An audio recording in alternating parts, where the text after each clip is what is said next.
what you can hear. 100% infill. Huge thing here. This is also on island. I mean, can you even see it 3D printed? Oh no, even play around. It's very nice. So we are in the lab. 40mm cube. Whoa. Be mine. All our different materials. How do you guys like this?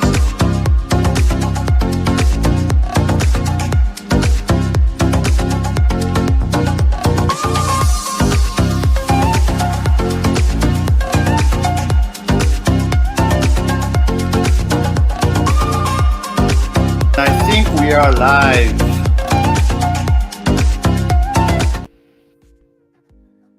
Hello. How's everyone? I think my let me check. Is it my camera that is blurry, or let me check? Oh, much better. Sorry. I went on a trip at the beginning of the week, and I think I may have gotten the camera a little bit dirty, but it looks good now. How's everyone? Sebastian, Chewy, how are you? Builders Mark, Incendian, Stone Monkey Research, NSGO, Zombie. How's everyone? Yeah, back to warping today. You see, I put it in the title. That's why I didn't receive any message from Zombie, because I put what we're going to talk about in the title. Nordic Skull going very well. Thank you again for the time lapse you made for the website. I think it's very good for people to have a good understanding of what's the temperature changing. And actually, we're gonna have a look. We're gonna have a look at it today, because you can really understand about thermal mass with your time lapse. I don't know if you you certainly noticed that the color were changing differently on your time lapse, and I can put the time lapse at the same time so that people can see. But I thought it was very, very interesting, and I think the reason is thermal mass, right? We talked about this last time, but we can see that one part is cooling down faster than the other. So you're going to see the handle. You see the handle is cooling much faster than the cup holder itself, and I thought that was very interesting. You see, like it goes to purple directly, like already below 30 degrees, but not here. You see the main difference, and I thought that was super cool. So I have no ideas, what we can get from it. You can see also here, but I thought it was interesting, and maybe we can get some hypotheses on the warping topic, according to that new information. You almost messaged me. Okay. Okay, great. So yeah, I'm not gonna lie. This week, I think I reached a little bit how to say, like the bottom of how to say, like I told you last week, I was very stressed because of all the work and it didn't get better, and but I think from this week on, I think we're gonna go on a better path. I think the last 4 weeks, like 3.5, 4 weeks, it was like all the issues, whether it's the partner stuff, whether it's all the giveaway that are running late, all the stuff. And then this week, the tickets, you cannot open ticket because there's too many tickets. And then so finally people switch to DMs, and then I don't answer, so they go to Twitter, and then they go to Instagram, and then so. But I think I had a very good meeting yesterday with the operation team for logistic, and we have found a way to fulfill. I think most of our partners, or at least European partners, have started receiving, which is very, very good news. After 3 months, they have started receiving our partners started receiving their sponsorship, basically, for their content, and then giveaways have started to be shipped. So I think this week was just the bottom. I don't think we can go lower than that anyway. And I think we can increase from there. And then on top of that, there is the Amazon that updated their report. So all our system, because I'm a big system guy and I do everything automatically. But if the raw things is changed, then everything has to be changed. So Amazon updated their inventory report. So my inventory management tool didn't work anymore. So I had to re-update that.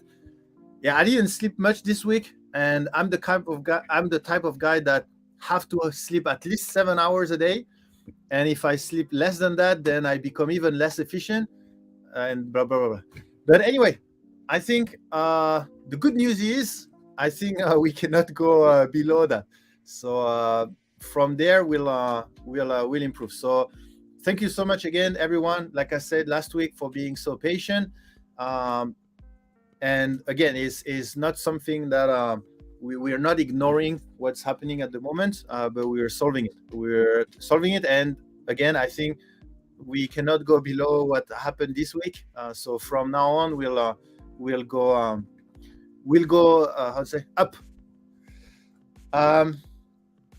Yes, Zombie. Maybe Zombie, we can just have a call. That would be easier. And then we had more and more people on Discord that has helped with testing materials, taking picture, printing some models for our website, etc., etc. So we have a huge help. So, and that's what I would like to continue. I would like to continue the idea of that synergy we are creating between the company and the community. And I mean, again, we're not asking the things for free, and then we take advantage of the community. That's definitely not what I'm talking about. I'm talking about more work together, like more synergy, and then and something that can be beneficial for everyone. And that has been work well, and I really want to develop that side. And also there is someone which I don't remember the name, but there is someone that has recommended how is it called again, MVP program. So it was someone in the ticket, and I was very late, and actually instead, and that was amazing again from that person, instead of getting angry because I couldn't answer on time, etc., that person actually helped to find a way to improve that. And he was oh yeah, there you go. Sideline review. That was sideline review, actually. Oh yeah, there you go. Sideline reviews. And so he suggested something that's called MVP program, which I'm still not sure what it means, but I need to have a look at this. But it might be, sorry, I just dropped something. It might be something that could really be helpful.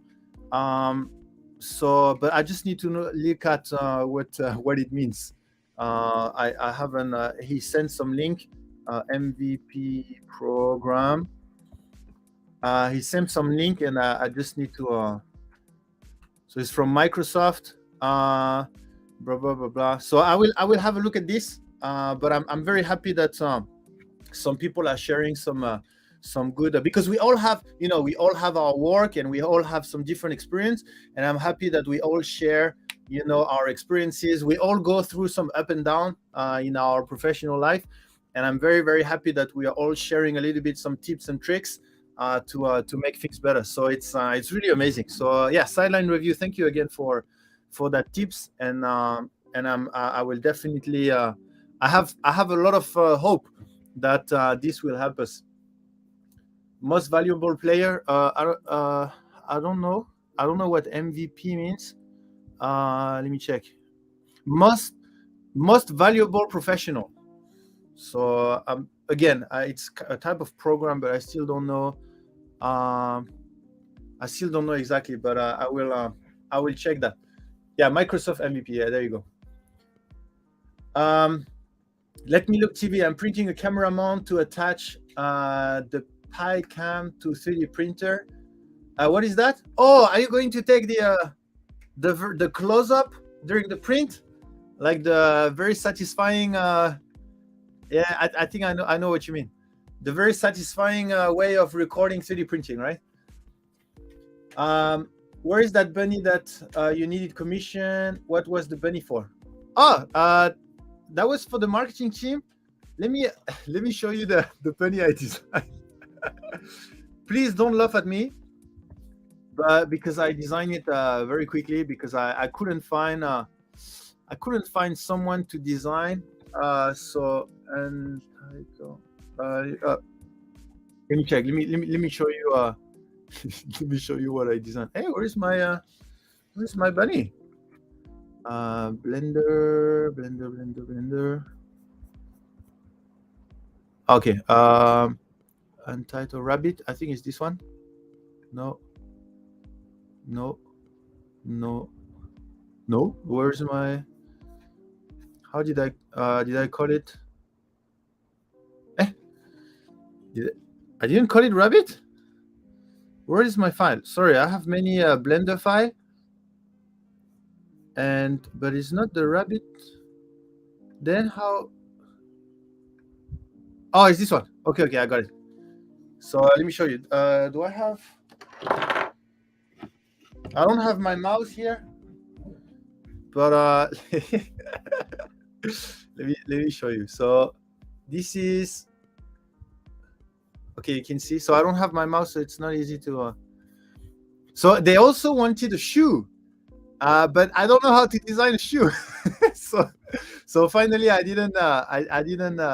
Hey, Westery, I didn't design the shoe. I tried. I started, and then I was like, it looks like a cake that was meant to be a shoe. You know, like the cake that are in different form, and this looked like a cake, but it's the form of a shoe. Nothing to do with a shoe. But anyway, and then where's my rabbit? I also tried to design a rabbit, which ended up like where's my rabbit? Let me see. Let me remove this. Where's my? Oh, this one. So that was finally my my rabbit. So it's not the cutest rabbit, but yeah, they needed like, for example, the eyes are a little bit like alien eyes. So I need to change. I wanted to make like big eyes to make it cute, but it didn't work. And I want you to make I want you to follow the design language to make something cute, which is big head and big stuff, and then something like this. So I quickly designed this. I mean, at least I feel like it looked like a rabbit. All right. I mean, just make something with a head and a big ears, and then it looks like a rabbit, right? But you see, the head looks like a little bit like a mouse. You know, the head like this, and then I don't know. It looks interesting. It's not too bad. I think it's not too bad for a quick design, but at least yeah. But anyway, I only have one 3D modeler at the moment, Benoit, and so I need to have like a list of designers that we could reach out, depending on their. For example, the Three Heaven has designed our vase for Rapid, and then Benoit has designed the these models for our product launch. And so I know the Three Heaven is more or geometric design. This designer is more organic design, and then some are more like cute design, some are more realistic design. So I would need to make like a type of list of designers, and then whenever we have something, then I can quickly reach out to them. Because right now I needed like a cute rabbit, and I couldn't find anyone. I know a lot of designers, but I didn't have time to reach out to them and blah blah blah blah. So but a lot of designers could have done this in like less than 3 hours, and much more beautiful than this one. But anyway, I really like the fact that I could go back to Blender and retry to design. If you want to look, it looked like this. You see, it looked like this, and then you do some modification, etc. and then you try to sculpt a little bit, and then it end up something like this. And then and then you can use some tricks, right? Like for example, the head and stuff. You can try to tilt the head. You tilt the head and then you move it a little bit, and then you can also rotate it up a little bit, and then when you do something like this, then it's the same design, but suddenly it makes it cute, right? Because it the head is a little bit like the dogs, right? The head is a little bit on the side and then looking up a little bit, and then suddenly you make it cute. Because if you leave the head like this, then it's nice, but it's just some trick that you can use that doesn't take much, and make it a little bit cuter, and make your design a little bit more dynamic. The same for the ear. You see the straight ear are nice, but if you bend it a little bit, then it looks a tiny bit more realistic, a tiny bit more cool. So I just use the most efficient trick to make it look like it's an actual design, and to end up with this. But anyway, and for the shoe, I'm still looking for someone. If anyone is able, so it's the same idea. It's like a cartoonish shoe that we would need to design. So where's my shoe? Somewhere like this. The shoe there. Where's my shoe? Yeah. So the shoe is the same. If you know anyone that could design a shoe, then that would be great. Oh yeah, this is our European warehouse. Oh no, feels like broken STL. Can we brainstorm a Discord contest today? See what chat wants. Yeah, of course. Let's do this. Have a great stream. Gonna run and call. Thank you, Westery. Thank you, Westery. So before that, Zombie, just one last thing is, so this is our own warehouse now in Europe. So that we are late. All the issue we had is because the big change we had in Europe, right? So just to show you how it looks. So it's a huge one now. You've seen the one in the US, right? But this one has multiple floors. I mean, multiple how do you call it? Like levels for the racks and stuff. So it's pretty nice. Anyway, that was a few notes before starting today. Hey Pesleys. Okay, so Zombie, what do you want to do? You wanna what did you say again? Okay, Discord contest. So do you think we wanted to do a weekly contest, or was it a weekly or bi-weekly? I don't remember, but we wanted to do some contests on Discord. Is there like, what type of contest you guys like? Because there's different type of contests, right? There is a design contest where you try to design something, and then you print or you don't print it, but it's just about design. There is a print contest. Yeah, exactly. Modeling, printing challenge, and then when it's modeling, then modeling what? If it's printing what, etc., etc. So, or there could be also some technical challenge. For example, printing. For example, I have a challenge for on the onboarding when we have new people that come. I have a challenge which is printing different things. So let me show you if I still have that. It's called it's called PCP models. Let me see if I still have these PCP models. PCP. It's some STL that are challenging to print. I mean, it's not new, right? There, I think E3D is doing this type of contest as well. But for example, there is can I find my PCP STL? Okay, so for example, there is this stress management model. Let me share. This one, there is, for example, one of the challenges to print this at 200% scale with polycarbonate. And then you have to find ways to reduce the stress. And there's many settings, not only enclosure, right? I mean, enclosure is a good idea, but there's other setting that you can use. And the challenge is who can print this with polycarbonate, for example, or who can print this with nylon, because they would have to understand how nylon works, right? And etc. And then I have some other, like a stringing model, and then the idea would be to print the stringing model with polywoods, and then you have to have no stringing. And this is also a very, very interesting challenge, because there is way to reduce stringing to almost zero with foaming material, but it involves what I've written in the material science book. Basically, if you go one by one, then you end up with almost perfect model, even with foaming materials. For the warping is the same. If you follow the book, then you will reduce your warping to almost nothing. And then I have another one for overhang as well, how to have perfect overhang.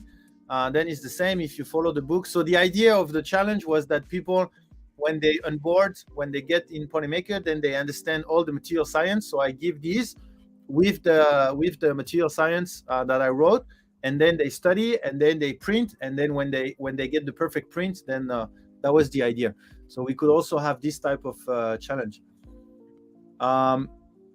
Where do we find the book? The book is on Amazon. It's the first one on Amazon. You can just type 3D printing book, and it's the first one. It's called Print Failure or something like this. But the material science is just a chapter of that book. From Sean Aranda. That's the name of the book author. And then inside there's the chapter I wrote. I'm assuming that is to join. Just got here. I'm awesome. Thank you for being awesome, Noan. Is both to remind you that you're awesome and to enter our giveaway. Ear bearing are hard to print, like for example. So yeah, the printer hell also. I like the idea of printing, let's say 3 warping tests with something like ABS, so more odds of people completing it. Oh yeah, for example, ABS. Yeah, I was talking about polycarbonate, but maybe ABS is. But anyway, what are the type? I mean, I don't know if we should ask the question, or because the idea of a contest, what people like about contest also is the fact that they don't know what it's going to be, right? And then the challenge is, okay, here's the contest, and then I need to do it. So I guess maybe is this the wonderful Blender? No, Blender. Blender is oh, I closed it. No, that's Idea Maker. That's Idea Maker. So the maybe what you guys like is a little bit of diversity. You know, 1 week is about designing something, 1 week is about printing something, 1 week is about finding an idea of making compliant design. 1 week is blah blah blah. So then what type are people more interested in? Yeah, so maybe a quick survey. Actually, can we make a poll or something? Zombie, what was the website you used already to make a poll? Because there is what? Okay, PPT time. What type of contest can we do? Maybe we can brainstorm the type of contest that is possible, and then every week we just make some different contests, and then people would just participate to the contest they like, right? So, but basically, you know what? There you go. What type of contest can we have? We have 3D modeling. So the goal is to 3D model an object, animals, blah blah, right?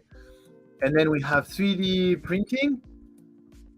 So the goal is to 3D print a model and take a beautiful picture, a little bit like the print race from the LM show.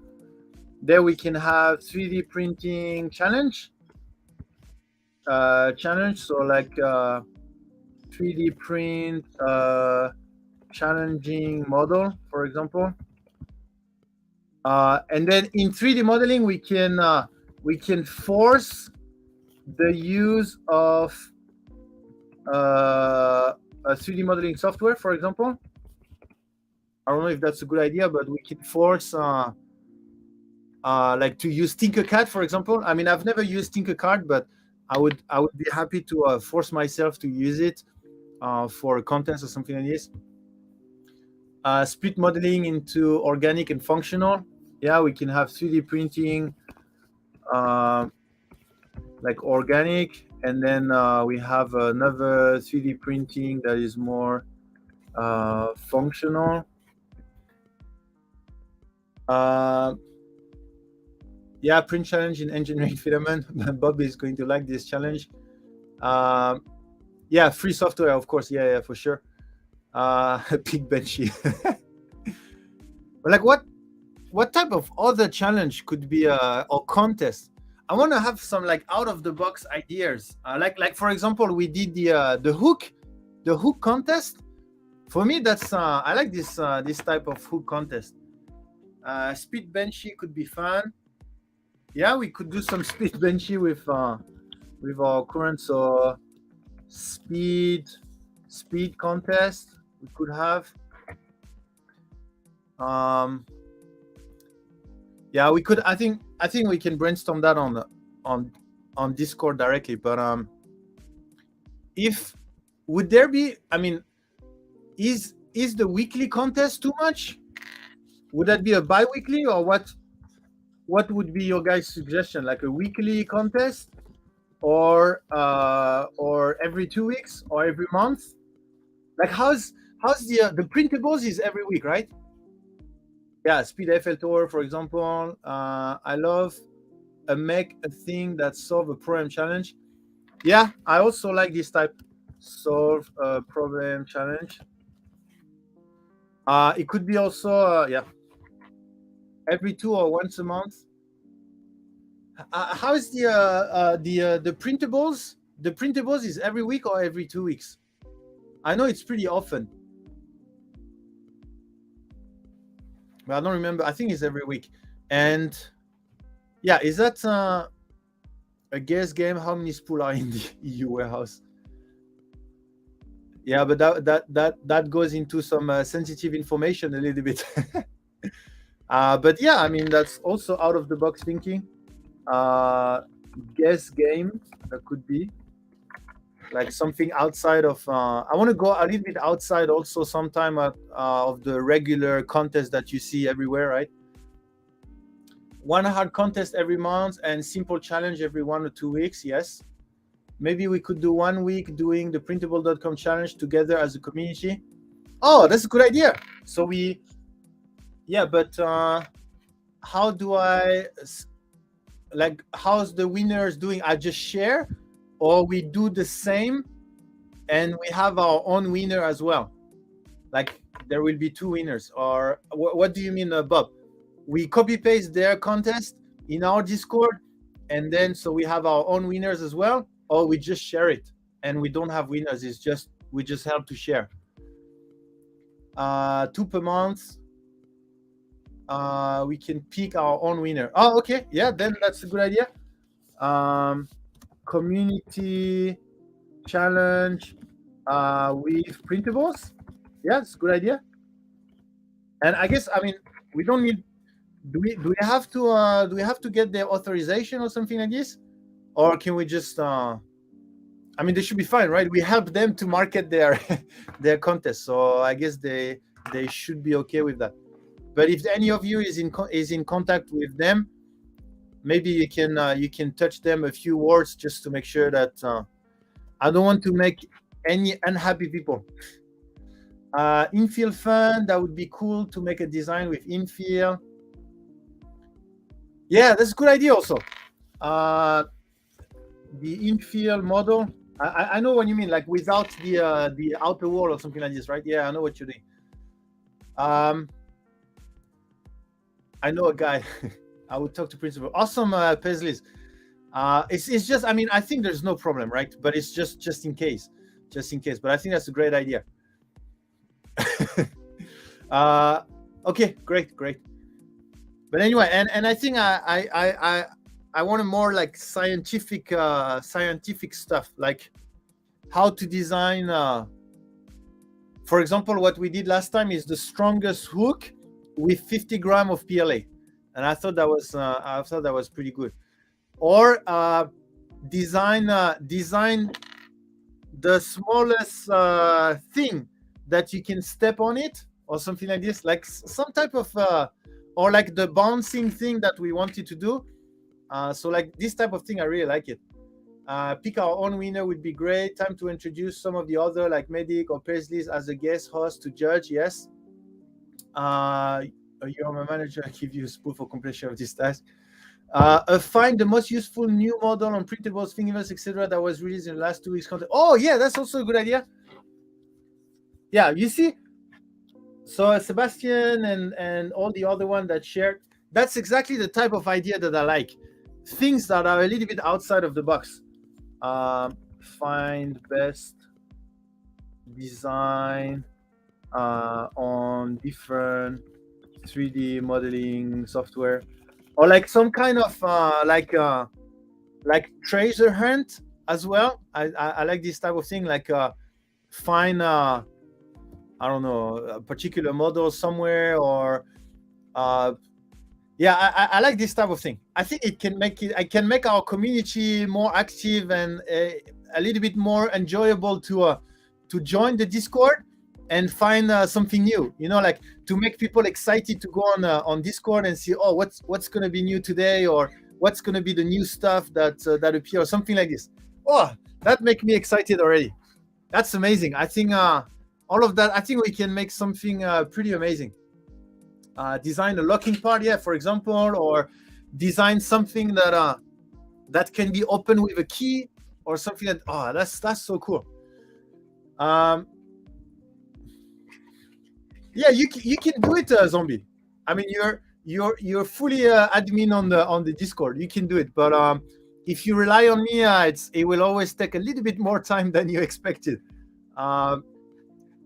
Partially your fault, and most of the thing my fault, I think. Who wins the most Polymaker spools within 6 months to win another Polymaker spool? Yeah, that's out of the box thinking. Yeah, engineering challenge is. You know, I'm a big fan of how do you call that? Enigma? Is that Enigma? A riddle, Enigma. Escape room, Sudoku, this type of thing. I'm a big fan of this. So I wish we can also have some challenges that are related to 3D printing, but you know, like I don't know how to say, like treasure hunt, where you have to 3D print a little bit to find something, and you know, kind of create. You know, when I was, sorry, I'm talking a little bit about my life, but when I was in the university, I designed a treasure hunt that lasted almost a year. And during the academic year, the students had some clues, and then I was hiding some stuff in our school. So I was in a military school, so I was hiding some stuff, and then they had to do some exercise and blah blah blah. And then it's like a stories that evolve over time. And then, I mean, we don't have to make that thing complicated, right? But a streamer sharing their life, how absurd. But yeah, so I really like this type of thing. I think it really makes you part of something, because it's a teamwork. You have to work with, you have to work with other people to find out some stuff. I mean, there is some Discord focus on that, but it's also exciting a little bit. You know, every day you may have another clue, or you may, you don't know what to do this weekend, and then you have that small challenge that you can try to solve, and you can try to, and then you can feel proud of yourself to have accomplished a print that was challenging to do, or you're proud of yourself because you used a 3D modeling software that you haven't used before and now you know how to use. So this type of thing. Like for example, the rabbit, I learned how to do the sculpting thingy, and I didn't know how to do it, and I feel good. It was not a challenge, but it was a self challenge, let's say. But anyway, so I think it's a lot of good ideas. Hey, Maker Me is right. Maker Me is right. Let me send you something. I received something this morning. Let me send you something. Let me send you something. Don't move. Let me send you this. I don't think I can share it publicly because that's going to be for our Rapid show. I don't know. Is there anyone that goes to our Rapid? Is there anyone that goes to Rapid show, or is that two professional shows? Professional show. Maker Me is right. There you go. Check out what I just sent to you. Obviously, it's just the beginning, but so you guys, like I said at the beginning of the stream, Makers Me Right has helped us to design something for Rapid Show, and we are going to print that something in 100 different colors, I think, or 100 plus different colors, and we have started that. But anyway, okay, cool. Hey, Fiction Dude. Oh, actually, shall we authorize designer to participate to our design contest? Is that fair? Shall we allow Fixem Dude and Maker Me is Right, for example, to attend our design contest? Maybe not, huh? That would be cheating. We need for the design contest, we need to have one requirement for global and one requirement for Fixem Dude and Maker Me is Right and any other designer, and a little bit higher requirement. Partners cannot win but can participate. Yeah, of course they can participate. The only thing is they already have spools, so I don't think it makes sense for them to win because the other people cannot. But yeah, we can have extra requirement. No, I'm just kidding. Makers Me is Right and Fixem Dude. I'm just kidding. You guys are very, very welcome to our contest, and you guys will inspire the other people to design. Okay. It will allow me to see what real designers do and how I can improve. Yeah, exactly, Bob. Exactly. That's exactly what I was thinking as well. Give them a third of the time that might do.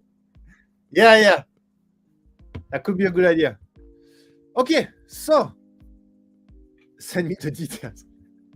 We don't have any contest at the moment. Okay, so if you remember well, last week, by the way, I'm surprised. Is that did we broke? Why every Printbusters this giveaway is broken?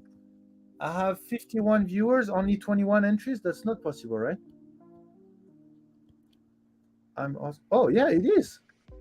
Oh, okay, then my bad. If you guys don't want to enter, that's your choice. But I just want to make sure that it's working. Like YouTube people, for example. Okay, magnificent username guy. Yeah, you entered. Okay, you entered. Is there any YouTube people that didn't enter, just to make sure that it's working on your side? Okay, Joe Velasco. Okay, it worked. Okay, so it's just that. Okay, I'm very happy you guys are interested in what I'm saying and not reading what is below. That's very good, actually. That's extremely good. Okay, now it's increasing. Okay, got it.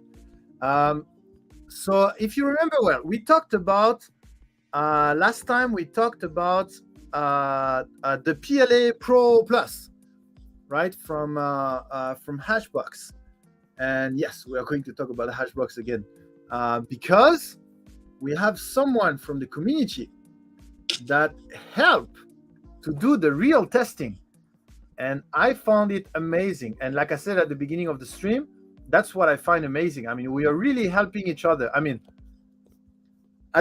recently it's more you that are helping me, but in the long term, I promise that I will also do my part of the work. But anyway, look at this. This is there you go. Matt, computer medic on Discord, has tested the heat resistance of the Hashbox PLA Pro Plus in comparison with our PLA Pro, the ABS, and the ASA. Okay, so the B here is ABS, the S here is ASA, and this is our PLA Pro. And actually, the results are pretty surprising. The Hashbox PLA Pro Plus, although is not as good as ABS like they say, but it is better than regular PLA. And on top of that, I realized that our PLA Pro is not that good actually at heat resistance. But just look at the result. So I mean, we can look at, I think I summarized the results somewhere. Okay, here. So PLA Pro, so our PLA Pro already softened at 45 degrees C. So if you check, there is no sound, there's nothing. So don't worry for that. But if he's going to put a thermometer here, so this is degree C, and look at that. At 45 degree, 45 degree. Wait. You see, 42, 44, and now it's sagging. And now you see, so at 45 degrees C, our PLA Pro is already losing strength, right, or softening. And this is the Hashbox PLA Pro Plus, still there. And actually, it's gonna stay until 75 degree, which is 15 degrees C above the TG, right? So it means it has crystallized during the printing. So you can see 72. Oh, sorry, 73. And now it's already 74, start to sag, and then 75. So I counted 75 because this is where it reached the same point as the 45 of the PA Pro. So yeah, I don't need that, Paisleys. So PA Pro probably not best for printer enclosure. Yeah, I mean, we have to, I have to check the SGT because I realize I don't have the SGT of PA Pro, but I have the SGT of Polylight PLA, which is 50 degrees C. So I assume PLA Pro would be around 50 degrees C. So if you want to make the correlation between the HDT, the actual standard test, and this test, then it's pretty similar. So that would mean the HDT of the PLA Pro Plus, I think would be around 75 to 80. Okay, so similar to PTG,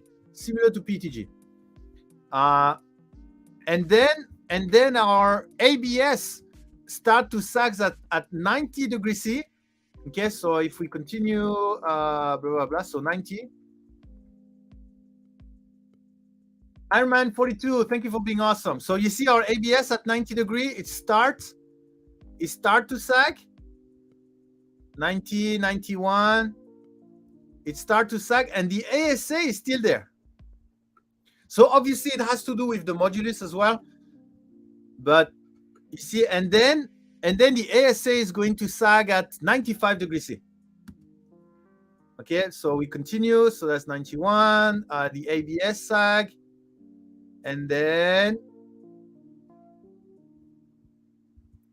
soon you see the ASA is starting, and then at 95 it will start to reach the bottom. And then 95.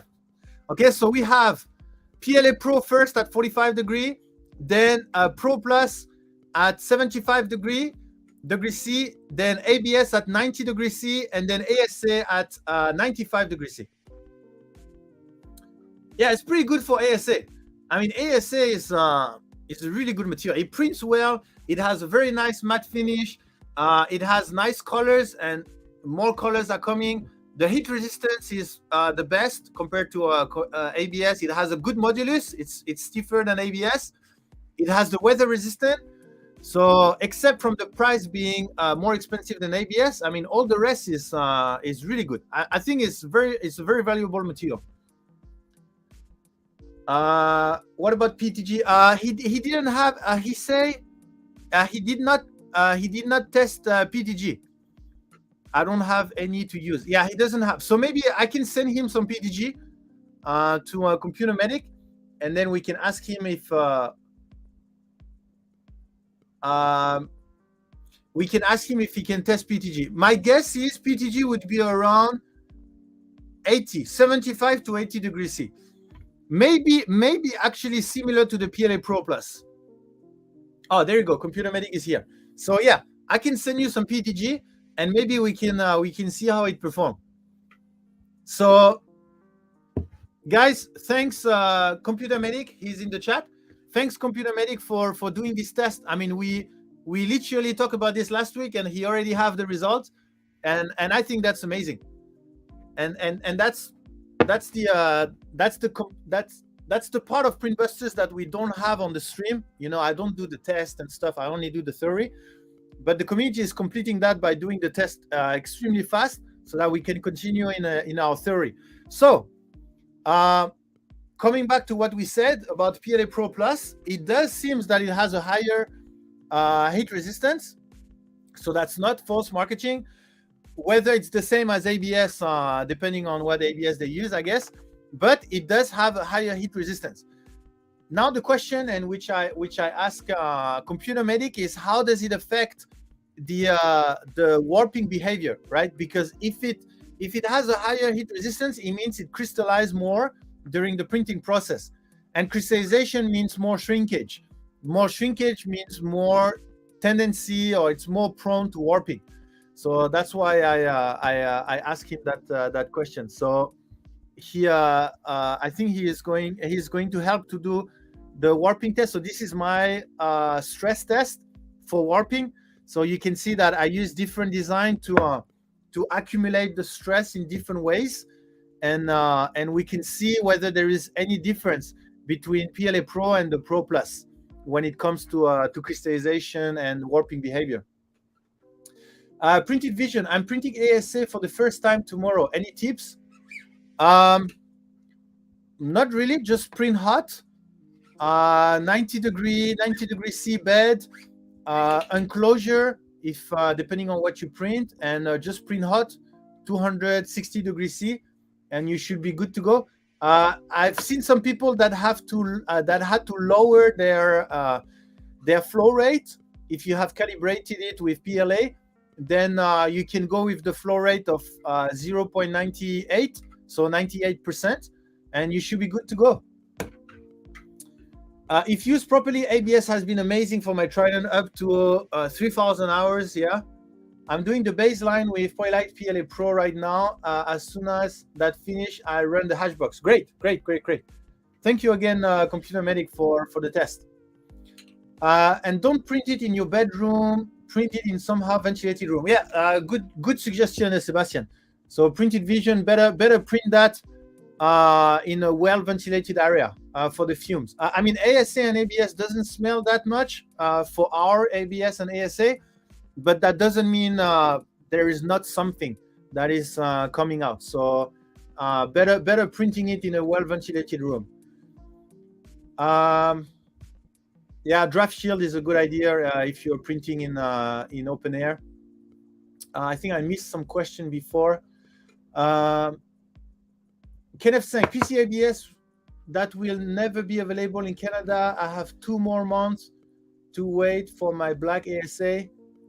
PCABS. I don't. Maybe March or April. March, I doubt. Maybe April. Both Polylight and Polymax.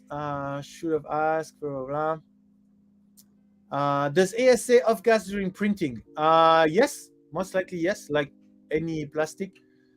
Joe Vanasco, the answer is yes.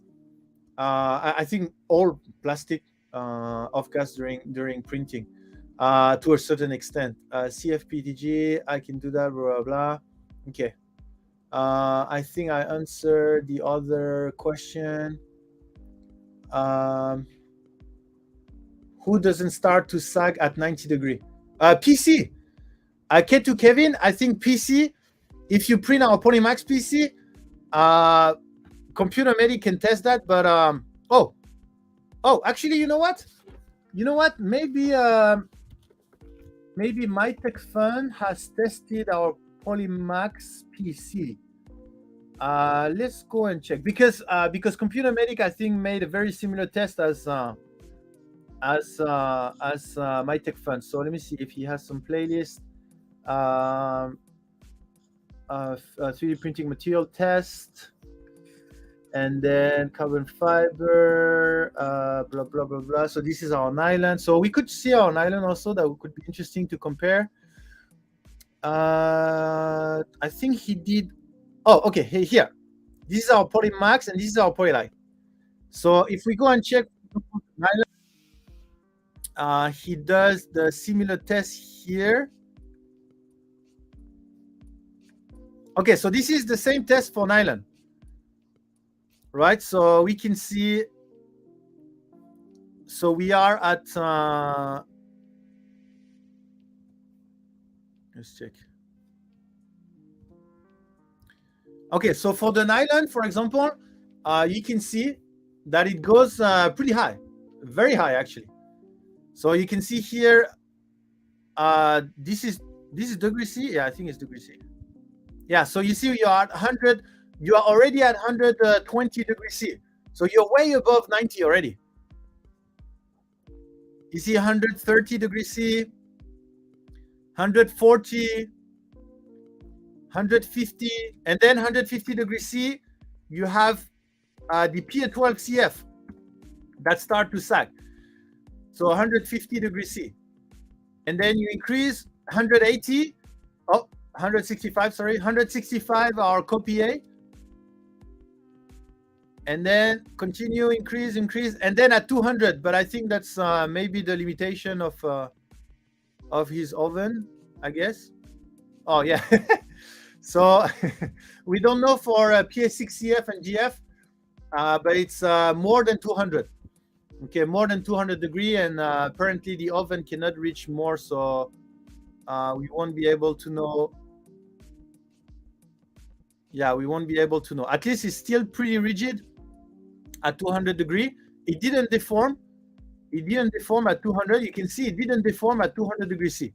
So if you're looking for materials that holds, then there you go, some nylon. So this is for nylon. And for the Polymax, we can go and check the Polymax.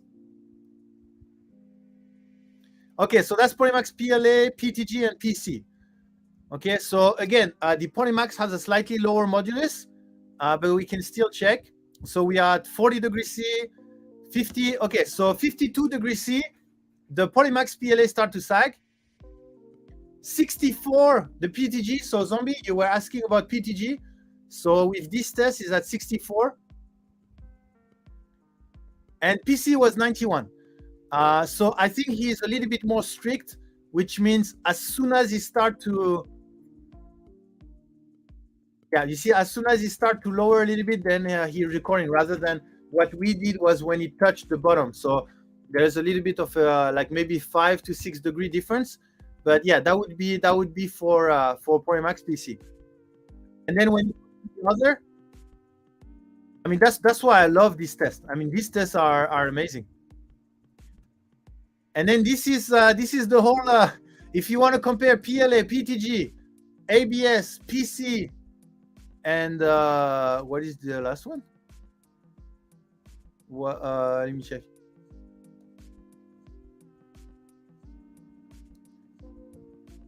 PLA, PTG. Oh, PLA, PTG, ABS, ASA, PC. Okay, so if you want yeah, I think so, NSTO. It looks like the PLA Pro Plus is better than the PTG. So you see, you have 54 degree for PLA. In this one is 69 degree, but you see, ABS and ASA is 79 degree according to his test, and according to a Computer Medic test, it was 90 degree. So there is a difference there. So if you do the PTG and you correlate, then it would be 79 to 80 degree for computer medic test. So it means PTG would have been better than the PLA Pro Plus. So it's not exactly the same test, right? So that's why it's good if computer medic can do the test with his way, because you can see that the way they select the temperature is different.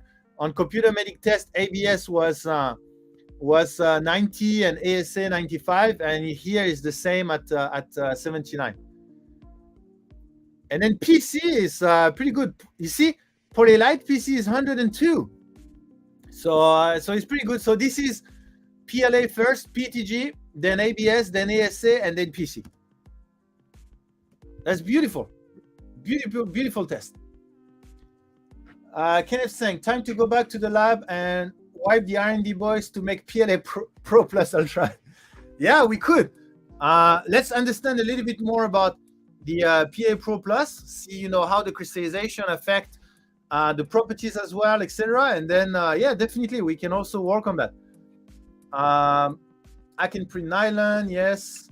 I love PSCF. Maybe it's the place of the thermistor.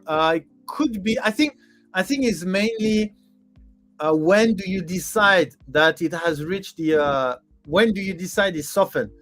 Do you decide it's softened as soon as it moves, or when it moves a certain amount, or where it reached the bottom? Because that would be a big difference in the temperature. The nylon, if you have a 300 hot 10, you be able to print. Yeah. Blah blah. We are working together to get samples of all the PC nylon to computer medic for testing also. Yes. Oh, okay, really? Okay. That would be awesome. You see all of that teamwork? That's so cool. That's really cool. What kind of printer you need to print this? To print the nylon, you can print look, let me show you. Nylon open printer, I think. This, check out this. I can link that in the description. Our nylon can be printed on an open printer. Let me see. So this is what you do before. I don't know if that's exactly what you do, but you put a heat gun and then this is your heated chamber. But now you can print nylon on a completely open printer, whether it's a Prusa i3.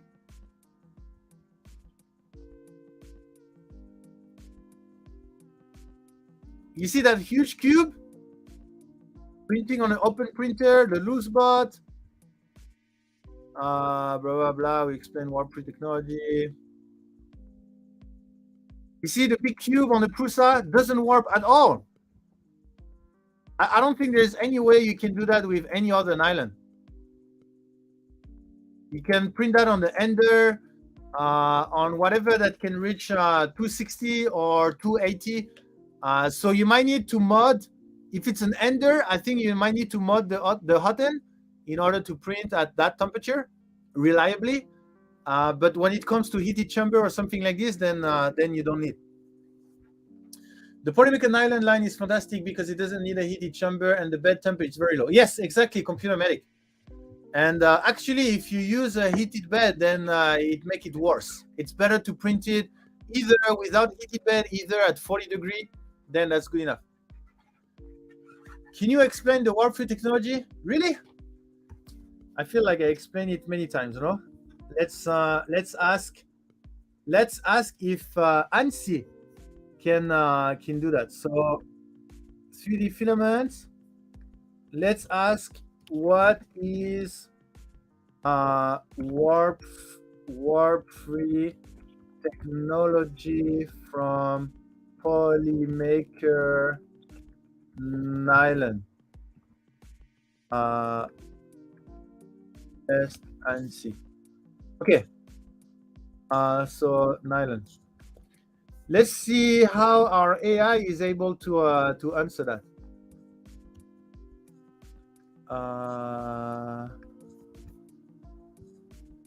What can I? There you go. Okay, let's see if our AI is able to answer that. Let's see if it's as good as an answer. Good Super, Heini, hope your day is going well. Yeah, going very, very well. A little bit tired because we had a very busy week. But yeah, I'm really excited about the new stuff that are coming, and also I'm excited to solve all the problem that we have at the moment. Okay, so this technology is used by polymaker in their polyimide family nylon-based material. This technology solves one of the root cause of warping issues, crystallization. In some cases, nylon has a reputation as a challenging material to print with because of the quick deformation of crystals within each layer, creating internal stress and resulting in part deformation. Regular nylon.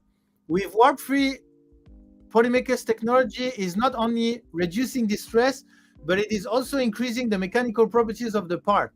The technology achieved this by slowing down the crystallization rate of the polymer, which prevents it from quickly forming small crystals within each layer as they are printed. Instead, it allows the polymer to slowly build larger crystals across multiple layers, since multiple layers have time to be printed before the formation of crystals.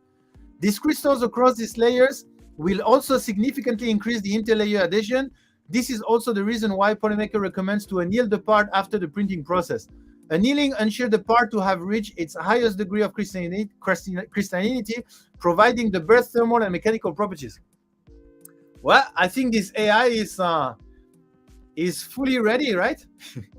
No, it's not fully ready. There's a lot of time it doesn't answer the question properly, but in this case, Bob, I think it answered the question pretty well.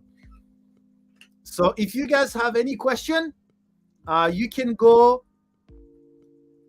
Maybe shall we create FAQ? How can I? Shall we create something like a post? So wait a second. Let me do before you go on Discord. Let me do something for you. Ask ANSI first. Ask ANSI first. I will do like this. Try our AI scientist first. Try our AI scientist first to answer your question. Something like this, and then let me try to find a nice AI scientist picture that I can put. Let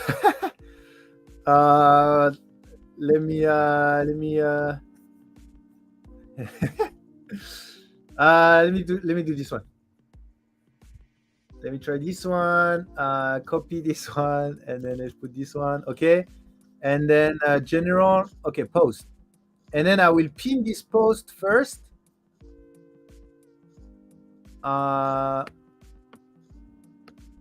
Wait. Come on.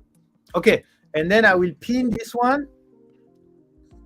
Pin post. Okay, so you can go on our Discord in the 3D Filament Forum, and then I pin the post where you can try your question. So how you do that is you ask your question, and then you either at ANSI or you react to your post with a question mark. So for example, please go on our Discord and try, and then we'll have a look at the answer and see how good it is. So you can go on our Discord, Bank Discord, or go on discord.polymaker.com, and then let's see. It should have been trained, but it needs more training. It's a pretty new AI, so it needs more training. So the more you ask and give feedback, like there is a thumb up or a thumb down, give feedback, and then it will start to learn more and more. So how do I call the scientist from NSTO? So if you forgot to at ANSI, you can just react with a question mark. And when you react with a question mark, he's going to raise his hand and he's going to answer. So you can try that. Is there still a free quota limit? There is a quota of 1,000 message, I think, per month, but it's a lot, right? 1,000 message. On which day, at which time does Polymaker do the live stream? Oh, that's a great question. I don't think he knows. I don't think the AI knows that. But guys, if you want the AI to answer, you have to add him. You have to tag him, or you have to react with a question mark. So don't forget to do that, Sebastian and Enesio. And then he's going to and then let's see if it's working well, because the goal is you guys have better answer. Oh, that's a great question, Printed Vision. That's a great question. Let's see how it does there. Hopefully good enough. Is the quality of the stream good enough so that you can read? Can you confirm that, just to make sure that you guys can actually read? Annealing is a heat treatment process that changes the physical or chemical properties of a material by heating to a predetermined temperature and then cooling at a specific rate. The purpose of annealing is to soften the material, relieve internal stress, improve machining or formability, or obtain desired microstructure for specific properties. The annealing temperature and time will depend on the materials and the desired result. It's not too bad. It's not too bad. Polymaker live stream are typically held on Fridays at 9 p.m. Beijing time. That's completely wrong. Okay. So if the answer is not good, make sure you do a thumb down, and then I will teach him. So for example, the live stream is a great question. I need to teach him when do we live stream. That's a minimum. But if you are happy with it, then don't forget also to thumb up, so that he knows that that's a good answer. If you click the hand icon, ANSI will answer. The hand means they want to answer but are asking permission. I don't think so, Yaber. It will automatically. The hand means he received the answer, and then he will wait, and then he will answer, and then the hand will disappear. You could do live stream at 9 p.m. Beijing time on Friday now. Yeah. Being awesome is a way to. What was the question? Being awesome is a way to express yourself, to let people know who you are and what you stand for. It is also an attitude that encourages others to be inspired by and to join in. Being awesome can also provide a sense of accomplishment, as well as the much needed confidence boost everyone needs from time to time. Oh, that's a great answer. That's a great answer. How do I keep printed parts from deforming during the annealing process? It's important to take some precaution in order to prevent parts from deforming during annealing. The most important thing is to minimize the temperature change. This can be done by heating the part at a slow rate and maintaining a steady temperature. Oh, that's actually a very good suggestion. It is also important to have the part in a stable environment, as sudden temperature change can cause the part to contract or expand. Finally, it is important to make sure the part is completely dry before annealing, as moisture can cause the part to expand or warp. Whoa! It's not a complete answer, but it's a very good answer. It's, yeah, I'm surprised actually. So anyway, you guys, numeric, you guys can go and ask your question, and that will help the AI to know more. So don't forget to thumbs up or thumb down and give him feedback so that he can learn faster. Okay. Do you know discount codes for the Polymaker shop? Please post the code. Oh, let's see what he's going to answer to that, because there might be there might be some code somewhere on the Discord that I forgot, and then he is going to give a code. I don't know. That's a good answer. That's a good question, Sebastian. Hey, Mr. Medic, how are you? Oh, we have both Medic today.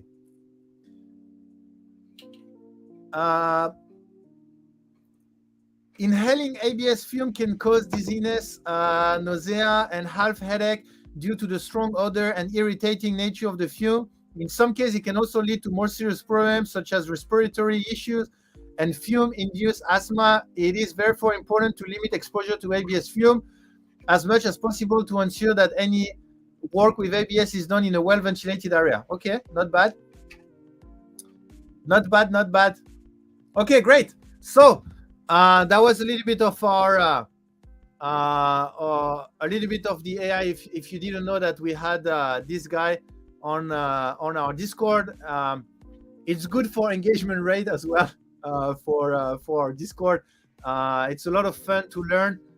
He doesn't know all the answer, but the goal is that he's training more and more, and hopefully he will start to be pretty smart. You can also ask him the tensile strengths of our material. Which one is the most rigid material?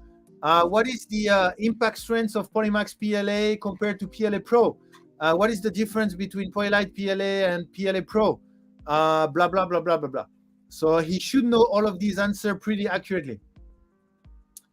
Let's see what it does with loaded question. Yeah, that's a good idea. That's a good point, Sebastian. I don't know how he's going to handle multiple questions at the same time. I guess he's going to handle them one by one. He has some type of queue. Unfortunately, I don't know any discount code for the Polymaker shop. You may find more information on discount by following teaching and informational channel. Yeah, it's a great answer, Ansi. Very good answer. Let me give you a thumbs up. Very good answer. Etc., etc., etc. So thank you guys for going and trying the AI. It's a lot of fun. It's a lot of fun. So anyway, we just reviewed that test from Computer Medic. How do I go about getting the Etsy shop discount? You need to send us your website, email account, and the Etsy store shop, and then that would be good. Oh, by the way, Zombie, are you still there? I think he was lurking. I don't know if you can hear me, Zombie, but I'm planning to have a team to answer. Oh, he's streaming. Oh, okay, he's streaming. Well, anyway, I will talk about it later then. Okay, so I want you to, yeah, what do you think about this? What about discount for OEM manufacturers? I don't know what that means. Well, what do you mean? Discount for the brand that we are OEMing? Okay, so what do you think about this? Why? So this is the temperature changing, right? And the temperature changing is going up, like it's this type of purple, a very, very dark purple at 0 degrees C, or let's say at room temperature, and then it slightly increase, and then it switched to pink at 31 degrees C, and then slightly lighten, and then it completely switched to translucent at 45 degrees C. Okay, so, and then when you check this, it means the bottom is above 45 degrees C, the middle is between 30 and 45, and the handle there is below 30 degrees C. And I guess the room in which Nordic Skull has printed this, I guess is around 20 degrees C. Let me know if I'm wrong, but I guess it's around 15 to 20 degrees C when you made that that print. So why is this purple and this is not purple? What's your hypothesis on this? Like, why is this below 30 degrees C and this is above 30 degrees C? So it could be that this is like 25 degrees C and this is 35 degrees C. So there is a 5 to 10 difference. Why? Why there is a 5 to 10 difference in between those?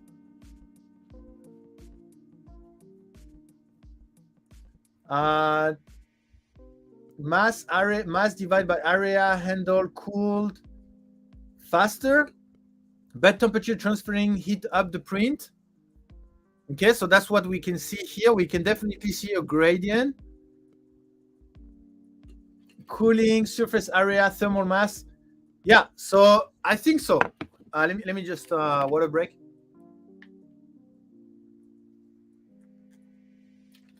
Wait, water break? Water break means I have a break to drink water, or water break is what happened before you give birth. Maybe I shouldn't say water break. More air around it, the airflow of the room and having air all around it allows it to cool. Yeah, so I think I have a similar hypothesis. My hypothesis is that maybe here, I don't know, because inside the cup is empty. So it's also a thin wall, right? I mean, it's not a big wall. Most likely the same thickness as here. But maybe the inside is warmer. The inside of the cup is warmer because it's heating up by the bed. So the inside of the cup is warmer than the outside of the cup. And maybe the inside of the cup is keeping things warm.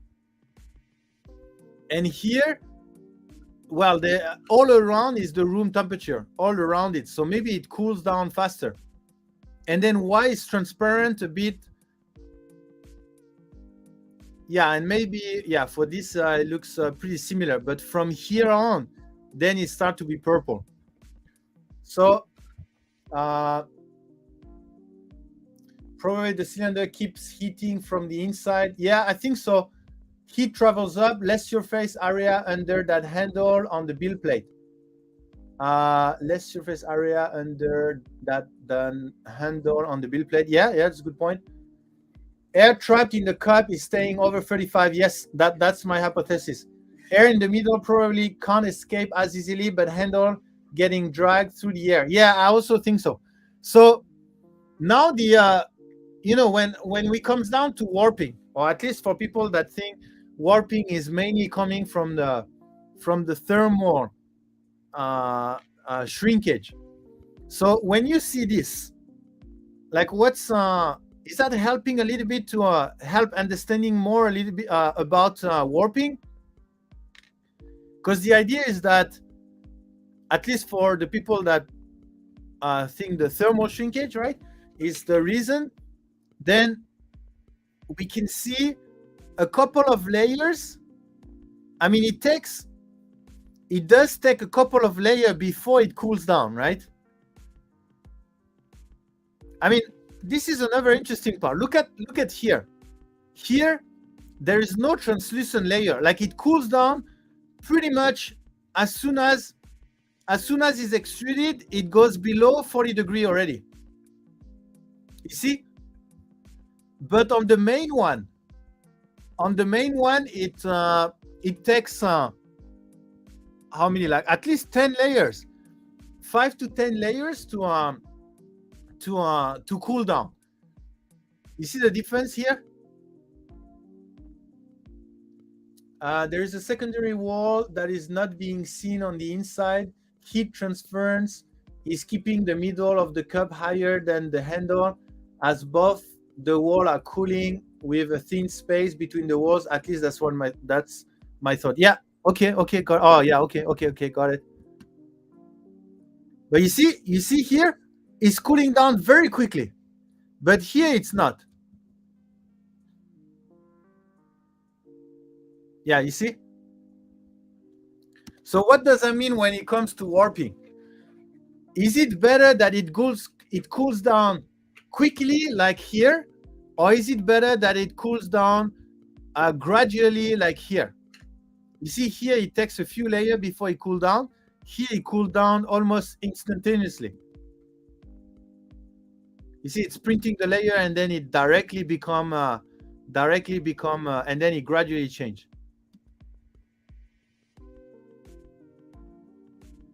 So what are your hypotheses? In order to prevent warping, is it better that it cools down quickly or it doesn't cool down quickly? And why?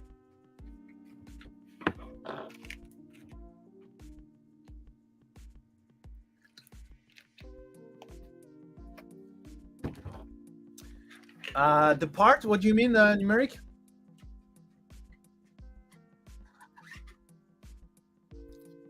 Yeah, I'm not too sure. I'm not too sure what is the best. Is it? You need to make sure Because one thing I know is that if you print ABS, ASA, or polycarbonate with a fan, it's going to warp more than without the fan. Does that mean that it's better that the part doesn't cool down quickly? In that case, what is the theory? Okay, we can go PPT time. PPT time. Okay, so sorry, I don't need this. So when you have your layers, your beautiful layer, that's not the one I want you to put. This one. Okay, so you have your layers. Why is it better, or why when you print without the fan, it helps with warping? Or why when you use the fan, then your part is warping? Okay, so let's say we talk about ABS. Okay, so ABS with fan and warping. I mean, very simply talking, right? And then without fan, no warping. Why? The thermal shrinkage cool down slower should be better. Okay, so why? Why cooling down slower reduce stress? Okay. Too quick is like glass, the crack.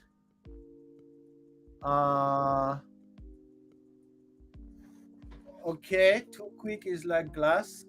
I think you are referring to sorry. I think you are referring to how is that called? The drop, the glass drop, the drop of glass in the cold water or something. I think you are referring to this, right? Sebastian, ANSI can be fooled easily with loaded question. I made the absolute counterproductive proposal to spray PTFE spray on the print bed for better adhesion, and it explained why that's good. Then just thumbs down then. Thumbs down. Pretty good actually. How are things your way? When are you streaming again? Nervous Pajama? Are you talking to me? Or did I miss something? Did I miss something? I'm streaming today. Did you have your hot chocolate today, Nick? No, I did not. I had a really busy week. I didn't sleep much, so that's why I look a little bit tired. Do I look tired? Do I look like tired to you? Not too bad, right? But yeah, I didn't have. My brain is not functioning at 100%, but that's okay. I mean, Printbusters is a slow process. Just today is going to be slower. Slower cooling equal more time to let the polymer structure form and relax stable shape. Okay, understood. And closure for ABS a must. Joshua, no, it's not a must. I believe that it's better for gradual cooling so that it's an even cooling all the way through the print despite infill percentage. Whereas with cooling rapidly, there is a higher chance of warping. Okay. You look tired to me, but I probably see you more than most. Okay. Yeah, I mean, I am tired. I am tired. Hi, first layer. I saw your message on Discord. I'm just really busy, but I'm not ignoring them. I'm not ignoring them.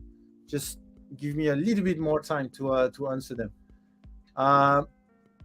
Yes, a little hot chocolate can't fix. Yeah, exactly. Cooling too fast causes larger shrinkage ratio between layers.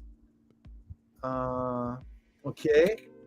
Works like wood as well. If it dries out quickly, it shrinks when the moisture molecules are drawn out. So the layers work like wood fiber. Okay.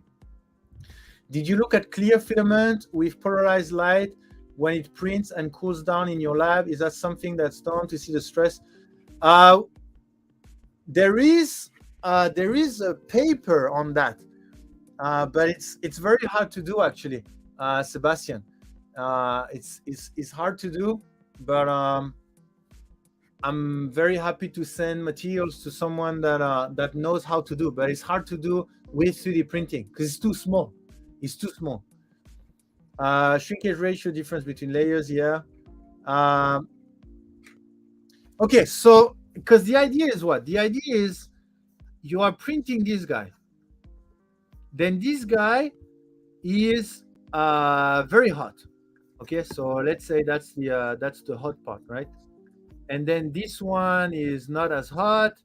This one is not as hot, and then this one start to be at let's say room temperature. Okay. So maybe I should not use. Maybe I should use blue for the room temperature. So and then this is the room temperature, and what is between blue and green? Blue and yellow. Blue plus yellow. Well, it's green, right? Okay. So you have that type of gradient, right? So if you print, so what would cause warping in the thermal case would be some type of stress that is creating these layers, that is forcing these layers to shrink, right? We are forcing these layers to shrink. So the question is, what is, so obviously when you print something hot, when it's going to cool down, it's going to shrink this way, right? It's going to shrink.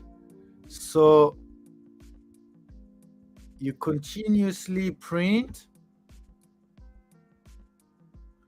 Okay, so now the question is, do you have time to print the whole layer and then everything is shrinkage after that?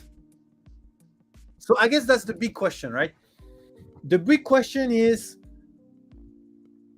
if you print, but it's gradually, you know, so you have, let's say you have a perfect gradient, right? Let's say you have a perfect gradient of this, and then it cools down completely, and then you have an in between that is orange, and then you have here. So let's say you have something like this. Okay, so you are printing this way, okay, and then all the rest. So I guess it all comes down to this. Okay, this is the one you're printing, right? This is the one you're printing. So is it like this, or is it like we just saw, like we just saw, right? Like the whole thing here is red, and then it's red for most of it, and then it's slightly cooled down, and then it's slightly cooled down, and then it goes to blue, right? So it's between this and this, right? So maybe a question, Nordic Score, did you use a fan? Did you use a fan to print? I have. My guess is you didn't use a fan, but maybe I'm wrong.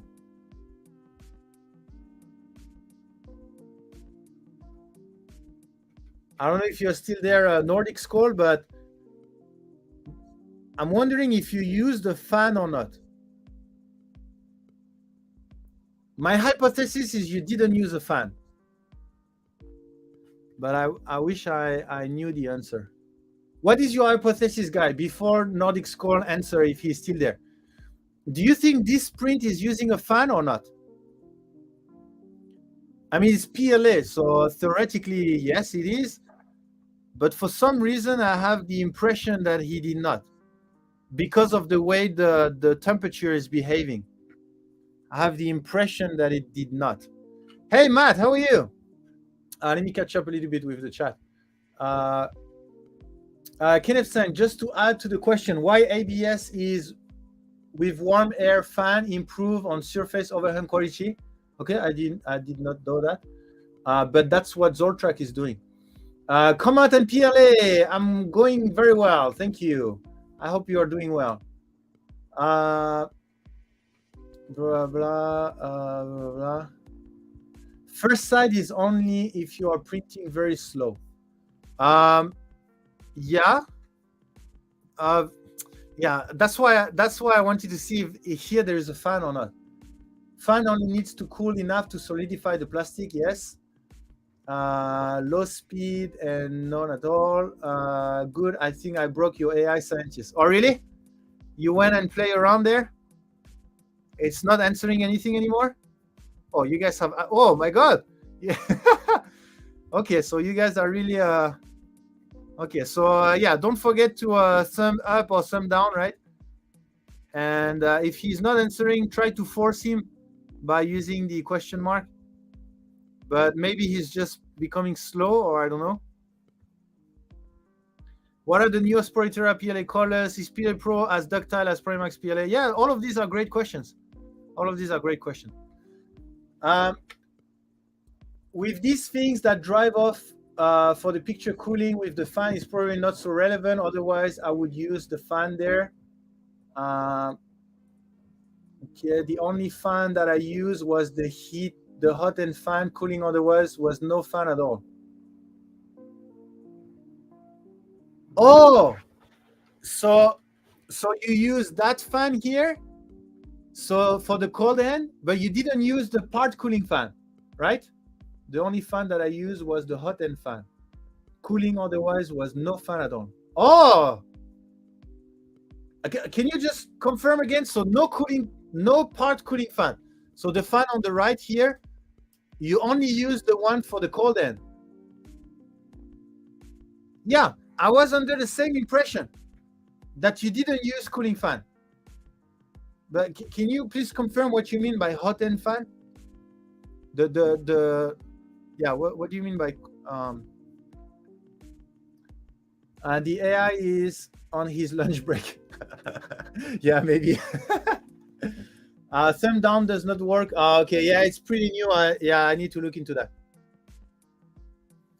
Just the hot end, no cooling fan was just yes. That's what I thought. That's what I thought. Hey, Subsector 3D. Thank you for joining. We're in the middle of a reflection on the thermal shrinkage responsible of warping or not. You see, because why am I so surprised about this result, and why did I guess properly that Nordic Skull was not using the cooling fan? Why is that? Because I remember that this is the proper model. So the model 1 is the proper model, not the model 2. The model 2 is not the proper model, at least printing with PLA. Why? Because I know that if you check a thermal camera printing, I know that it cools down so fast that you don't have time to have this. So that's why I was surprised that it stays transparent for a couple of layers. Because if you check this guy, we already checked him a couple of stream ago, a lot of stream ago. So check this out. Check this out. Okay, so this is, I think this is without cooling fan. You see, without cooling fan, you can see that, you see there is a couple of layers that still is above room temperature, right? And you can see the path here, right? But with cooling fan, this is with cooling fan, you can see that it completely reached the room temperature instantaneously. I mean, pretty much instantaneously. You see, pretty much instant. I mean, then it's not instantaneous, but you get what I mean, right? You see, compared to this, This is without cooling fan. This is with cooling fan. Without cooling fan, with cooling fan. You see the difference? So, all of that to say what? So, which means even without the cooling fan, then it's cooling down very quickly. Even if you print ABS without the cooling fan, then it's cooling down extremely quickly. And I don't think, maybe we're talking about, maybe we are in terms of ABS, I guess we're talking about 200 degrees C, 260 degrees C printing, cooling down to 90 degrees C, or even 50, 60 degrees C in terms of less than a second, I would say, and then down to maybe 40 degrees C, and then room temperature. So if we're talking about stress accumulation, then whether you use cooling fan or not, I think the delta is already very high. Does that make sense? Are you following me, or because maybe I'm not following myself? But I think it makes sense, right? So without cooling fan, it would go from 260 to 60 anyway, extremely quickly. Okay, so you can see there, it hasn't even finished the layer, and it's a pretty small layer. It's a pretty small layer, and it already reached room temperature before finishing the layer. I mean, not room temperature, but let's say 40 degrees C.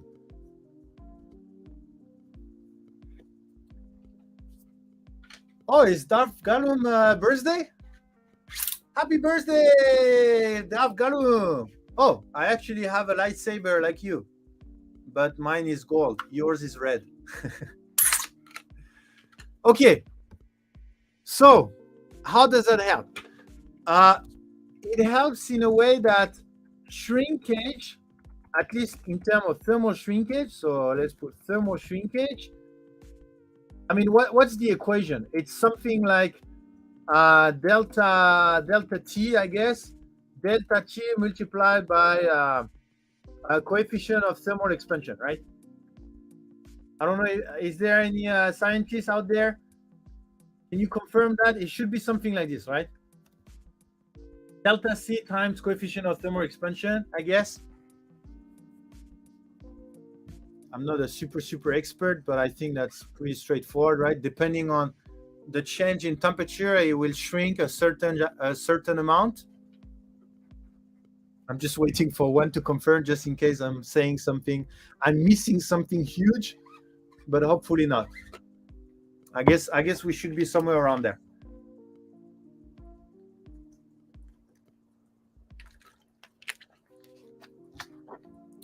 Yeah, so sounds not bad, right? Okay, so if we are talking about ask Ansi. Yeah, I mean, at some point we are going to be so dependent on the AI. I really like what's happening with Google and Microsoft, but anyway, that's a side topic. Just poor Google to have such a poor introduction of their AI. But anyway, I think they're gonna do great. So you have to help me there, because I'm not a thermal shrinkage guy, right? I'm an elastic shrinkage guy. But I want to prove that it is possible that the part is warping because of thermal shrinkage. It is. I want to prove that it is theoretically possible. Okay? But you have to help me there. So, hey, Nordic Score. Hey, I didn't know you were streaming. So you are streaming and answering my question at the same time. Thank you so much. So thank you for the raid. Welcome in Nordic Score community. Welcome to the Polymaker stream. We're talking about warping, as always. Okay. unfortunately, AI, if it's trained like ChatGPT, will give wrong info on tech support and consulting setting. Matt, I don't think it will give wrong information. I think it will. ChatGPT, if you train like ChatGPT, it's going to give you the common knowledge. Whether it's right or wrong, we don't care, right? But it's going to give you the common knowledge. And that's against Printbuster, right? Printbusters is, by definition, going against the common knowledge so that we can rethink and find other answers. So that's why we cannot use ChatGPT for Printbusters. But for tech support and consulting service, why not? It's going to give the common knowledge. But yeah, if it's wrong, then yeah, might not be very good. If it's right, then it's good. Hey, Tactile 3D, how are you? You should be receiving your spool very soon, by the way. We already have European people that started receiving the spool. I've been printing the ASA, but I'm not using an enclosure, so I'm still having issue with warping, trying to get my setting dialed in for it. Ocytocraft, print hotter, which means slower, or hotter, or both. And that would already help a lot, I think. True, but ChatGPT tells me Polemica PA Plus is more heat resistance. Yeah, because that's the common knowledge. On Printbusters, that's exactly what we bust, right? We bust that people think about PLA Plus as more heat resistance. I mean, that's what we talked about a couple of streams ago, right? And that's exactly why it was a Printbuster topic, is because the common knowledge which ChatGPT give you thinks that PLA Plus is more heat resistance. So actually, ChatGPT is a good tool to understand what's the common knowledge. So it's a good way for Printbusters to find out what are the knowledge that needs to be addressed. Right? For example, PLA Plus is more heat resistance, then definitely, that's something we need to talk about. It works well if you train it on your own data and internal knowledge. Yeah, which is what I've done with our AI.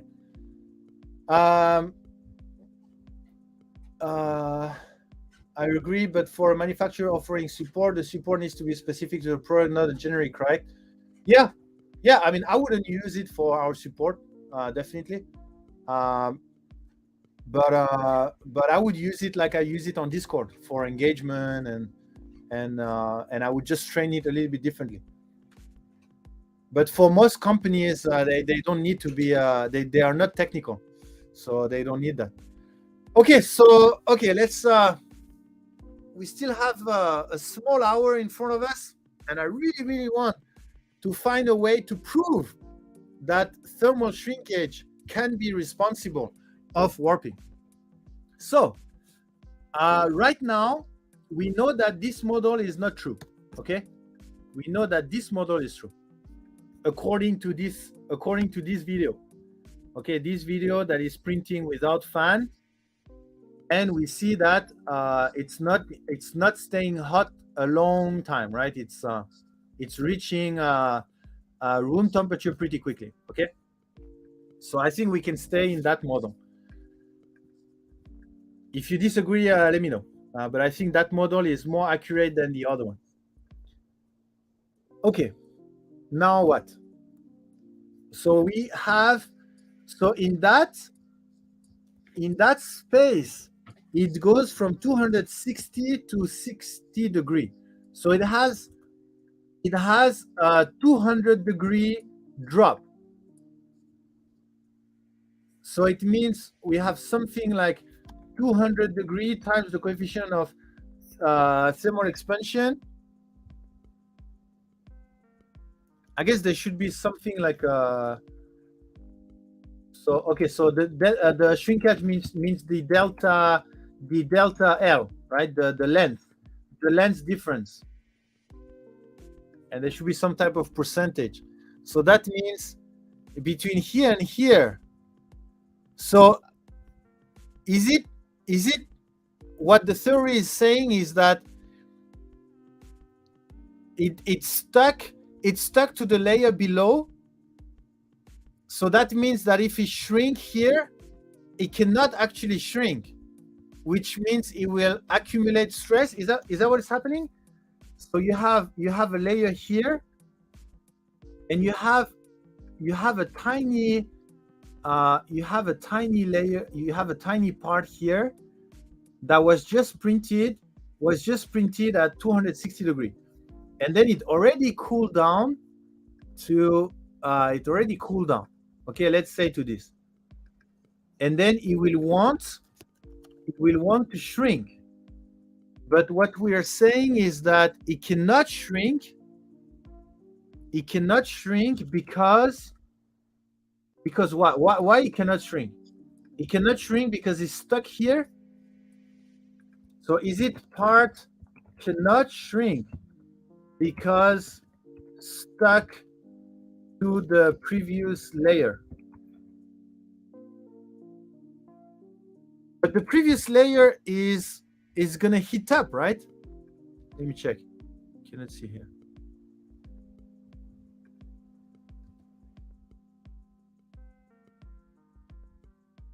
Yes, so the previous layer is heating up. Let's see it very well here, but you can see here, so it's more than one layer.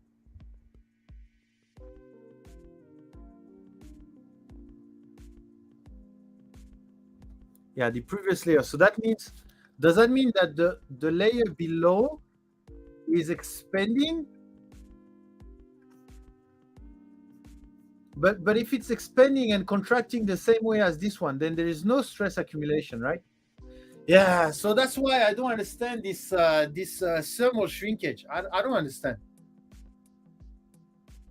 Thank you, Mayhem 83. I don't understand. I don't understand. I know it's the common knowledge. I know everyone say thermal shrinkage is responsible of warping, but I cannot prove it. I don't understand. I don't know how to prove it. And I also know a very few people actually have any proof. They just repeat what they have seen on the internet, like ChatGPT. But what's the proof that thermal shrinkage is responsible? I don't understand. Okay, that's shrink, and it cannot shrink. Have you looked into Google Sheet? ChatGPT connection is very powerful. No, I don't know what is that. It would also shrink in the Z direction, maybe because the layer adhesion is the weakest link. It pulls apart on Z. So what you're saying is it's actually shrinking more on the Z direction? Me shrinking like this? Oh, I think my brain is too tired. Is there anyone that want to jump on the stream to help with the explanation? I mean, I know you guys think is thermal shrinkage. I know that because 99% of the people think it's thermal shrinkage. But is there one people or one thing on Google or whatever on the internet that I can use to prove that? Not more, but it also shrink on the Z, and there it could break easier because of the layer adhesion is not so strong. It could be, but why would it pull on the layer adhesion? I mean, if it does shrink, then here it's free to move, so it would just shrink this way. But why would it pull on the layer adhesion? Because here it's stuck. So if something shrink and it's stuck somewhere, then it will just shrink this way, right? Why would it pull on the layer adhesion? Well, bed is about 100 degrees, right? And hot end is 260. So theory of Z shrinkage seems to make sense. Well, bed is about 100 degrees, right? And hot end is 260 degrees. So theory of Z shrinkage seems to make sense. I don't understand what you mean. You say this is 100 degrees. This is 100 degrees. The bed is 100 degree, not 1000, 100 degree, and the nozzle is 260. So Z shrinkage makes sense. I think you are cutting through a lot of a lot of step. I think each layer has a stress. The stresses is the print are cumulative. They add up more the more you print. But why each layer has a stress? Ask Bing. Yeah, computer medic. Of course, Bing still exists, and actually it just had a, how do you call that, a second life with ChatGPT. But anyway, each layer has a stress. The stress, yeah. So that's what we are trying to understand, Thierry, right? Why? Why would the layer have stress? Where does that stress come from? I don't understand.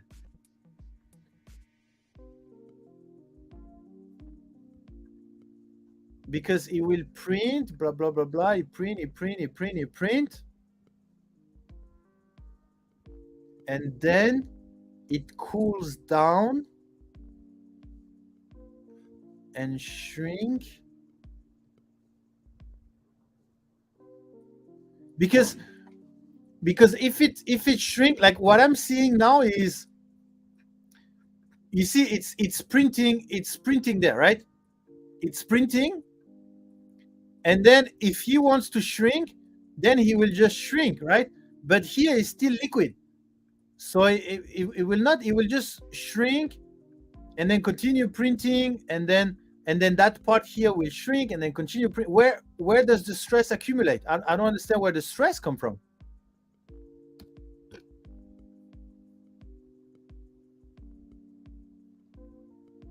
But it's not the last layer only that pulls. Usually don't see a delaminate top layer from warping, but it's not the last layer.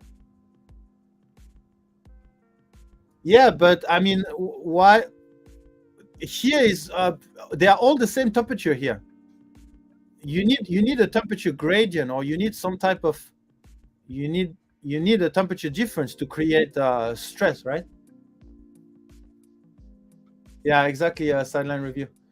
Tactile 3D. I think it has something to do with the high temperature 240 and 75 bed. The cooling down process start warping the filament if anything is hotter. The expansion is higher that once cools down. So you're all talking about the bed, but why the bed has to do with it? Why do we care about the bed temperature? I mean, the bed temperature is not affecting the print after a few layers, right? We don't care about the bed temperature after a few layers. So why do we care? Why does the bed temperature has to do with it? I would understand if the print is small, right? Maybe there is. I mean, even if we check this one, you see, the bed is not affecting anything after a few layers. I think it has something to do with the high temperature of 240 and 75 bed. The cooling down process start warping the filament if anything is hotter. The expansion is higher than once cooled down. Yeah, I also don't understand that.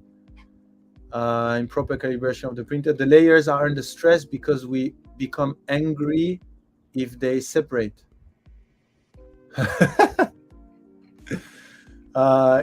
It cools in a gradient, not even the expansion of the filament, because it gets heated up.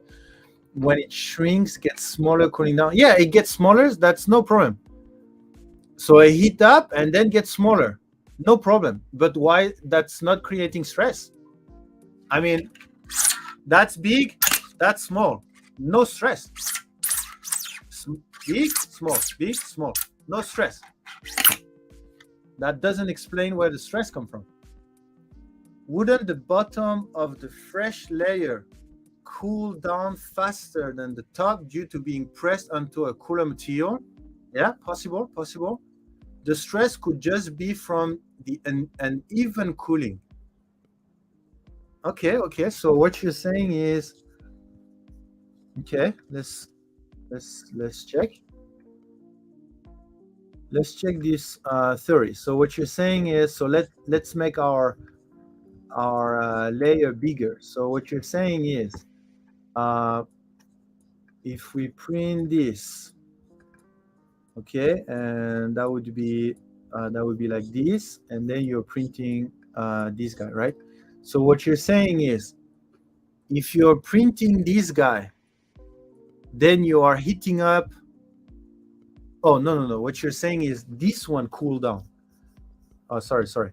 So what you're saying is the opposite. So this one cool down, but this one is good, right? That's what you're saying. Okay, so when you're printing is theoretically is more something like this, right? When you're printing, right? Is more something like this, I assume, right? And then you may have a bit of a cool down like this, I would say. Maybe that's what you were seeing, right? Maybe something like this, right? Okay, so that's what you were saying, right? And I guess, I mean, these guys should theoretically kind of heat up a little bit, right? I mean, it has to, but maybe in a less maybe less aggressive way. So something like this, right? Approximately, right, Chabudo? Approximately. Okay, so what you're saying is that unevenness is creating the stress. I don't know. I wouldn't think so, in a way that the only case where you would create a stress is in the glass, the molten glass that is dropping in cold water. Then what you're gonna have is something like this, but the opposite. Okay, so the glass that falls into water, right? The drop of glass that falls into water is something like this. This will create stress. Why? Because the outer shell is solidifying and the inner shell is still liquid, but then the inner shell is going to cool down. But the problem is there's no way for it to shrink because all the thing around it is already solid, so it cannot shrink inside. But in this case, it's not closed, so it can shrink without creating stress.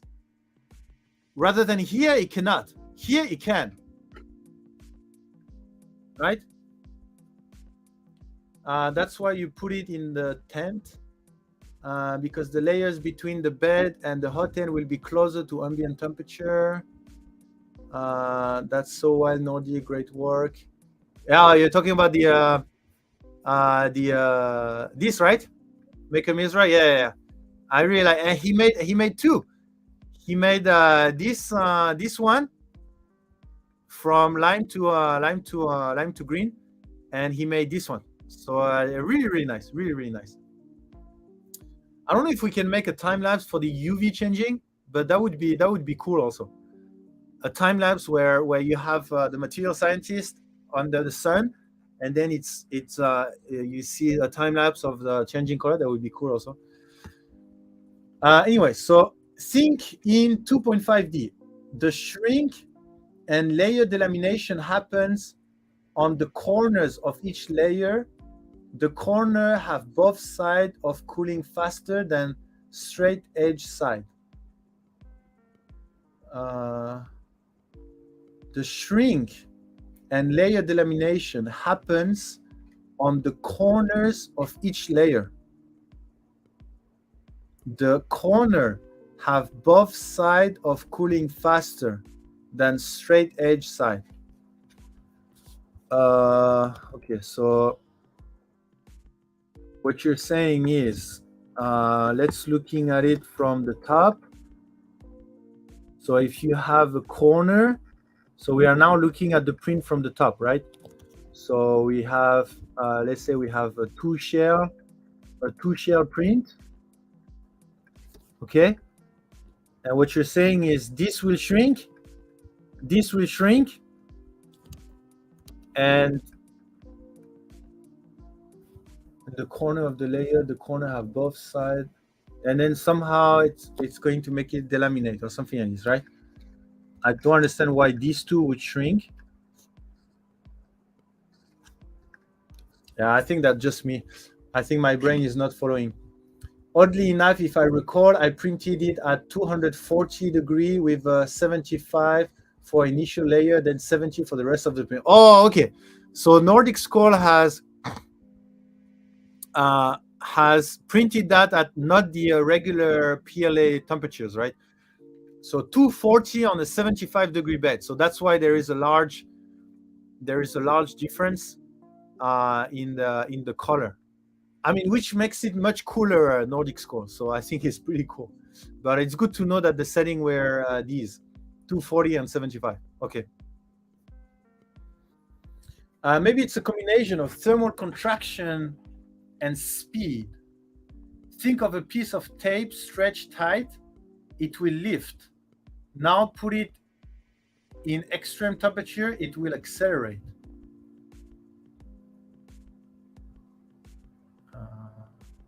Yeah, I mean, for example, the tape, CMYK, the tape, that's CNC kitchen warping.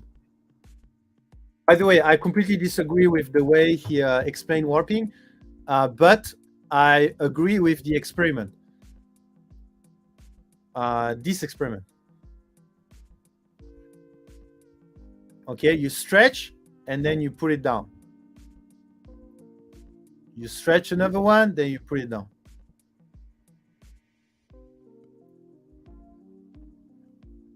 Okay, and then at some point you will warp. Okay, so I agree with the experiment. Now the question is, the printer is not doing this. Is not putting a whole layer at the same temperature and then it cool down, then another layer at the same temperature, then cool down. It's not doing that, right? It's printing, linearly, right? It's not printing a whole layer at once. That's the main thing that prevents that I have difficulties to process, is that this and this are different. In the elastic shrinkage, even if it cools down, so it has nothing to do with the temperature. So that's why we don't have that problem. In the elastic shrinkage theory, it's exactly this. In the elastic shrinkage theory, you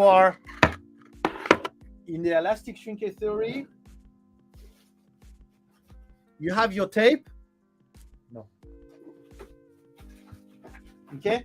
And then as you lay down the tape, you're actually stretching it, and you're stretching it and at the same time sticking it. Okay? And that will stay there. But for the thermal shrinkage, where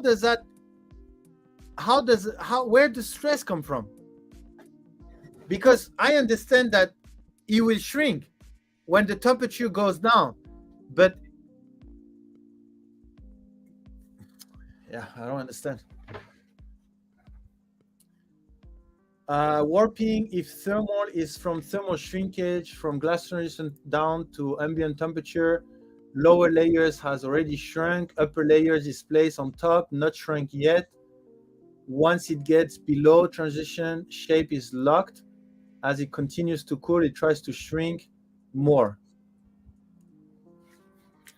Yeah. I don't even know how we can... maybe another question could be... I will read the rest after, but another question could also be, what test could we do? For example, let me give you a question for the people that believe thermal shrinkage. Why PLA warps more than why polycarbonate warps more than PLA? Okay, because this way of thinking I still don't understand, and I think seems to be hard to prove using this way. But how about we go this way? Why PC warps more than PLA? Okay, which is actually the Printbuster topic, right? The Printbuster topic is why some materials warps more than other. Okay, so why PC warps more than PLA? If we want to be a bit more, how would you answer that? But the outer shell is hotter as it exits the nozzle. Yeah, so it's actually the opposite of this. So it's even better to release the stress. Can you find the paper which is cited as source 3 in the paper DOI? Modeling FDM blah, blah, blah, blah, of desktop 3D printing part manufactured by open source. What is that? What is that, Sebastian? Is there a paper you want me to look at? Where is the link? Maybe you can send me the link. Hey, Nuno, how are you? I could do that with a UV light at my turntable. Yeah, that could be good. You're talking about the time lapse for the UV changing, right? Thank you for being awesome, Nuno. Midweek, thank you for being awesome. Without the exclamation point, by the way, if you want to enter the giveaway. Corners cool faster, so higher temperature differential, so higher stress setup when higher layers are laid down and cool.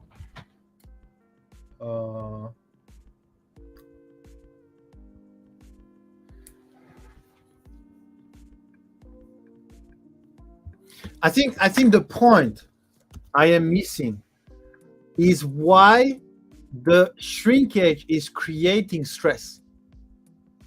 You know, it can shrink as much as it wants, but there is something that is constraining the part from shrinking. That's the point. Okay, because you're all talking about the same thing. Okay, temperature difference and shrinkage, blah, blah. But in order to create stress, you need some type of constraint. So what is that constraint? But anyway, I think if you try to answer that question, that will help to understand a little bit more what is happening with the thermal shrinkage. I can send it via the mention tomorrow. Thank you for being awesome, David. Interesting, I never saw that. If you trust, sorry, I don't know what you're talking about, CMYK. If you trust yours and mine, sure. Like if you don't, can meet up this weekend, blah, blah, blah. Thank you for being awesome, Electric Ship. Kevin, for looking at thermal, it's what is happening below glaciation temperature that matters. How much thermal shrinkage is there between glaciation temperature and room temperature? Oh, so you mean we don't care about, so we only care about what is below glaciation temperature?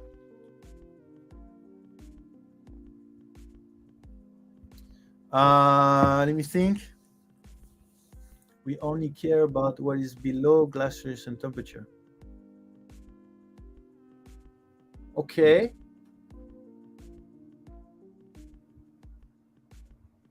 Okay. Nick, your cross-section diagram is not correct. As filament exit the nozzle, the outer section is hotter than the inner section. The outer section. You're talking about this diagram? Nick, your cross-section diagram is not correct. As filament exit the nozzle, okay, so let's say my nozzle is there. Okay, so as the filament exit the nozzle, what you're saying is the filament exit the nozzle, the outer section is hotter than the inner section.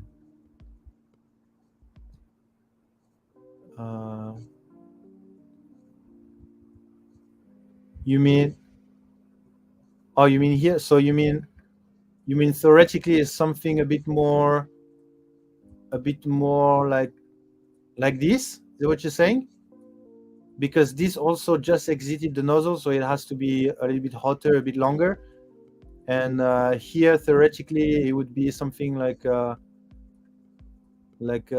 this.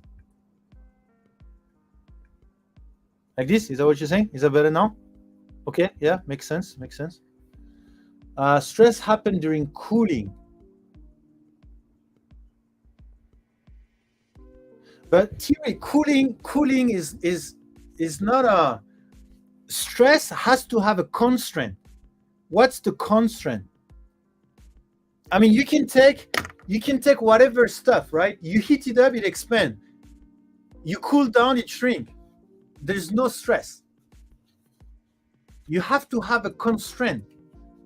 If you heat up, it expands. If you cool it down, but you don't allow it to shrink, then yes, then you have some stress.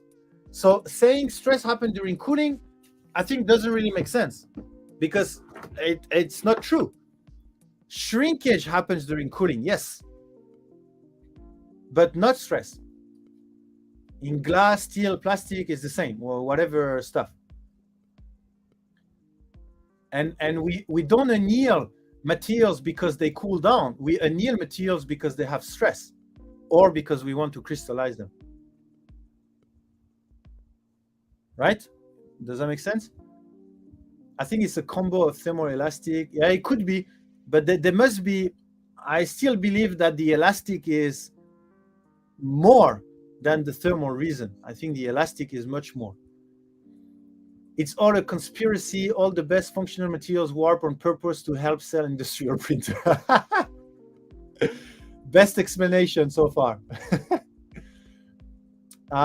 Thierry, these stresses add as the print is taller. But again, we haven't explained where that stress comes from. Thank you for being awesome midweek without the exclamation point. I can't print PC in my V0.0. It warps the PI sheet. Yeah, so why? Why PC would warp your PI sheet and not PLA? The constraint is the prior layer. Okay, so you're saying this layer will prevent this layer from shrinking, right? Because it's stuck to this layer, I assume. Okay. So it cannot shrink because it's stuck to this layer. But do we agree that there is no, the temperature here is the same, right? Do we agree that the temperature here and the temperature here is the same? Like, do you guys agree with the model I have here? Like, do you agree that this model is wrong and this model is correct?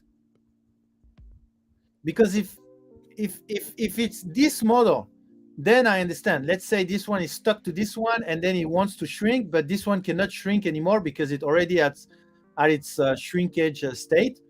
So it will create state. But if it's this model, then this will also shrink, right?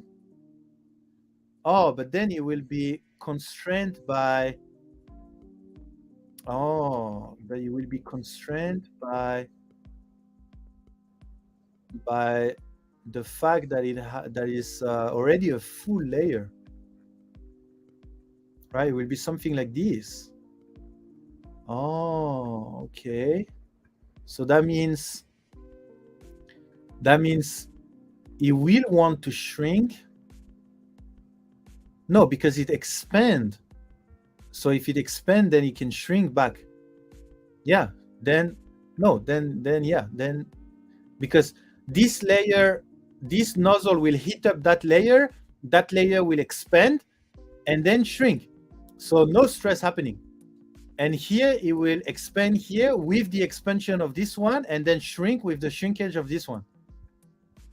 Yeah, I mean, if this model is correct, then I still sorry, maybe I'm making it, I'm very picky, but I think that's the only way we could understand properly, right? If you had to explain that to someone, I mean, I know on forum, we just go with, you have a hot layer, you have a cold layer, the hot layer shrink, and then the cold layer does not shrink, so that creates stress. But for me, that's so not correct. I mean, not that is not correct, but it hasn't been proven. It doesn't. If you go into detail, it doesn't really make sense. It it doesn't satisfy me as an explanation. Far from satisfying me, actually. All what you see on the forums is very far from satisfying my thirst of understanding where the stress come from in the thermal shrinkage theory. You whisper me the link, okay? So, and what is this article or this research?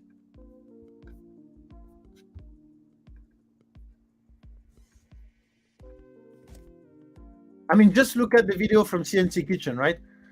This guy always do things in a very accurate way, and when he talks to warping, it's less than 2 minutes video, and it explain it the same as in the forum.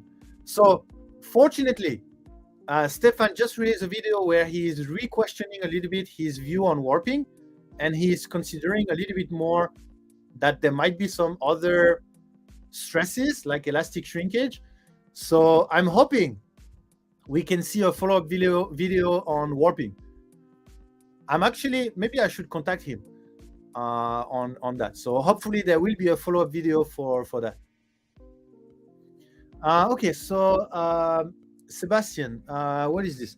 Influence of the bed temperature on warpage, blah, blah, blah. Blah, blah. Okay. Sample separation. Okay, different models. Sorry, I won't go into details, but just quickly. Warpage determination, thermal, blah, blah, the angle deviation of warpage, blah, blah. Okay, result and discussion. ABS filament will illustrate a thermal decomposition of ABS took place in a single sphere, blah, blah. Warpage. Shown an example of ABS which blade sharp curled upward in the direction away from the build plate. The observation due to a reduction of the polymer melt volume when the polymer chain get closer to each other when it is extruded out of the platform temperature and solidify. This causes ABS to warp. So what do you say? The observation due to a reduction of the polymer melt volume when the polymer chain get closer to each other when it is extruded out to the platform temperature and solidify. Wait, what? The observation due to a reduction of the polymer melt volume when the polymer chains get closer to each other when it is extruded out to the platform temperature and solidify. I don't understand. Reduction of the polymer melt volume when the polymer chain get closer to each other when it's extruded.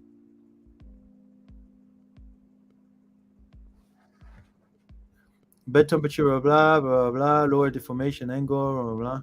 Okay, I guess that's something I may need to read properly. Show the shrinkage percentage of different shape of ABS part, blah, blah, blah. It can be seen that the thick sample indicate lower shrinkage than the thin sample. The lower shrinkage observed in the thick sample may be due to greater volume with longer conduction path that cause a lower cooling rate and induce less thermal contraction. The significant value of thick and thin samples suggested that the design of the part is important when dealing with ABS using FDM. Okay, yeah, I guess it looks very interesting. I have not read that paper before, even though it's from 2020 actually. But I will definitely. Did you share that on the Printbuster on Discord? It looks like a very interesting one. I will try to have a look a little bit more into detail. I will definitely check.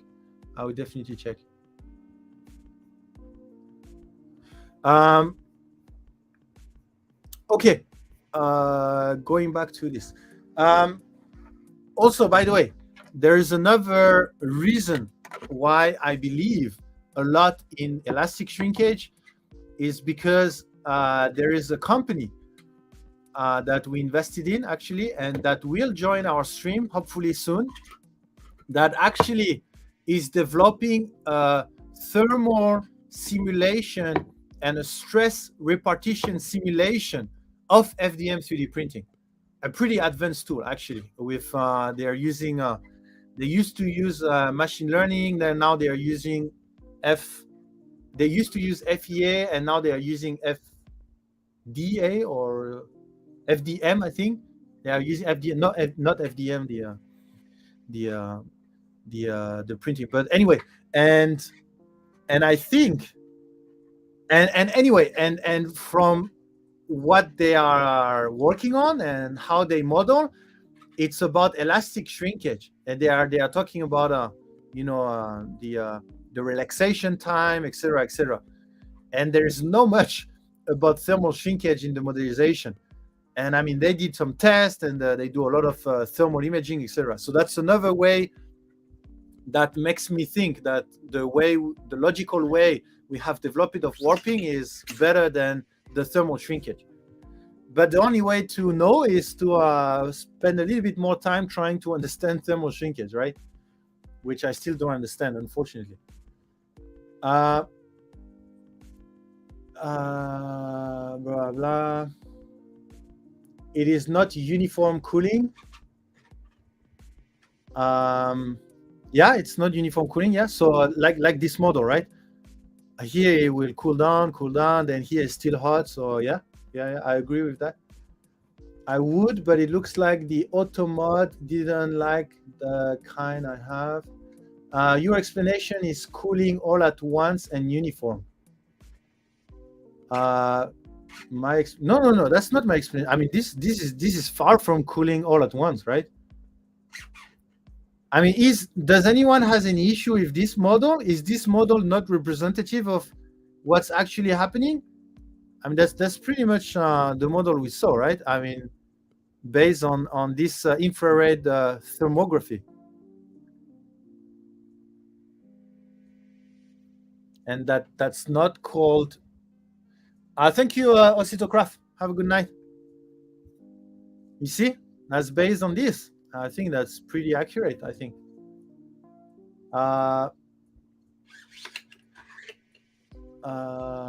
Have you read the Magiku user guide? Many pages discuss warping. Would love to see what you agree and disagree with. I did not. Let's go. Magiku warping. Oh, I think I read it. Let's see. So they have a guide that explains warping. Is that this? Is that this one?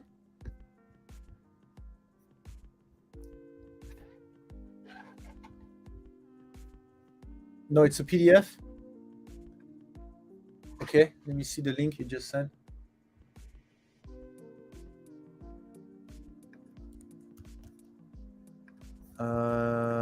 Let's go and check. Let's go and check. What is Magiku saying about this?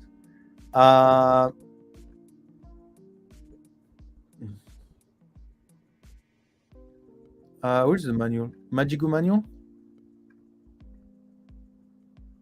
Magiku manual compressed 2? No, maybe not. Magiku, yeah, maybe Magiku manual. Maybe it's this. Let's see. Oh, you sent it to me on WeChat? Okay. Let me check. Yeah, I would also love to see. Okay, got it. Let me download it. Downloading. Okay, so let's see. Magiku manual. What is Magiku? Blah. What is coater silicon? Blah. How to use. Optimizing. What causes warping? Page 21. Page 21. What causes warping? The FDM printing process requires that the polymer is molten and extruded onto a build plate or a previous layer of extruded material, layer by layer. Each layer will thus be cooling at different rate leading to a temperature differential when the object is being printed. Okay, so far so good, right? So we have here, for example, in our model, we have a temperature differential, right? This manufacturing method will thus result in a part which is cooling non-uniformly.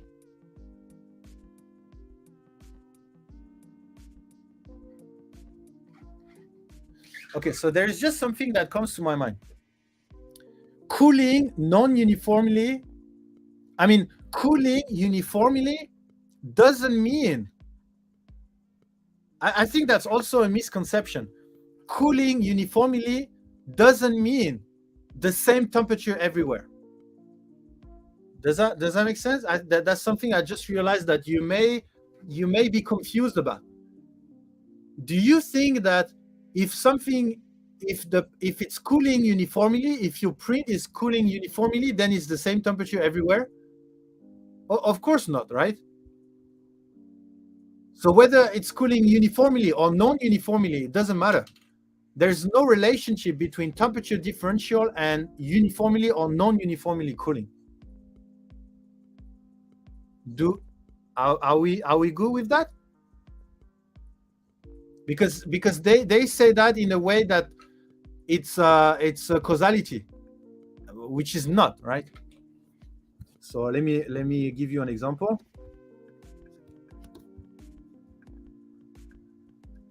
Just to make sure we are on the same page, because I feel like we are not. I feel like it's another part that we disagree with. Thank you for being awesome, Crunch, my beloved. So for example, this part is I don't know, at a certain temperature. This part is at a certain temperature.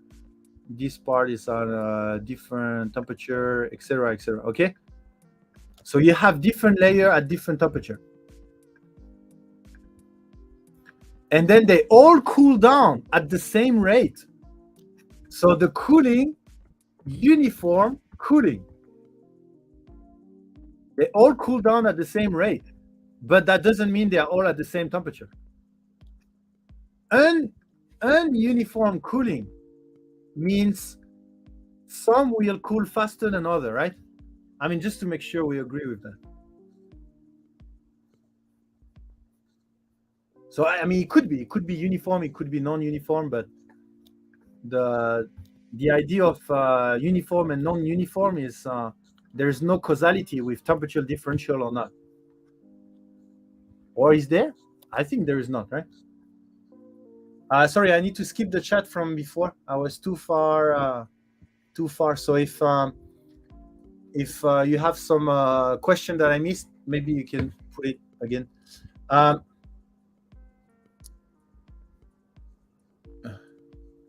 Mayhem83, have a very good night.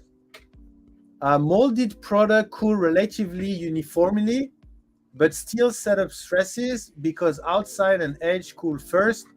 Stresses which can be seen in polarized light. Yeah, by the way, Kevin, I don't know if we had a whole stream about that polarized light as well. But nobody knows nobody knows how we can see stress with polarized light. And I don't know if you were there at that stream, but it was also a very interesting stream. Because a lot of people think that you put polarized light, you see a lot of color, so there is stress. But when you ask the detailed question of, where are the stress, or is that uniform stress, no uniform stress, etc., then we cannot answer. Anyway, maybe you attended the stream, so I don't need to repeat. A PTFE heat break cools uniformly. A bimetallic heat break is non-uniform cooling. So you're trying a little. Yeah, so okay, so we agree with that, right? There is no causality between the cooling and the temperature differential, right? When the object is being printed, this manufacturing method will thus result a part which is cooling non-uniformly, leading to several issues. What we could say, though, is nope, I don't know. Warping is when the prints start to lift up from the corners and deforming in a lateral direction. Figure 2. Okay. They could have used a black materials to see better, but so here is I don't know if is it my computer? Why is it so low quality? So I don't know if you see, but there is a part here that is warping pretty badly, actually. You can see here it's starting to warp here. Sorry.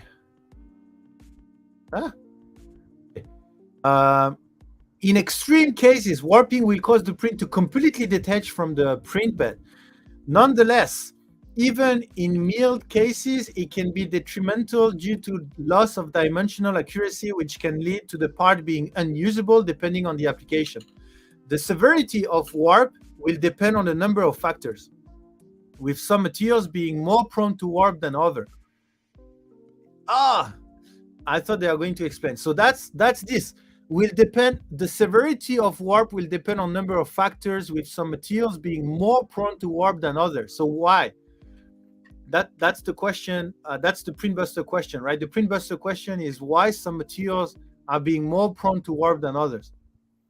For a successful print, this detrimental effect needs to be avoided as much as possible. Yeah, okay. The cause of warping can be attributed to the differential thermal contaction of each successive printed layer. Okay, so let's see. You have your layer. When the first layer is extruded onto the build plate, it starts immediately to cooling down to the build plate temperature, which will lead to the first layer to contract slightly.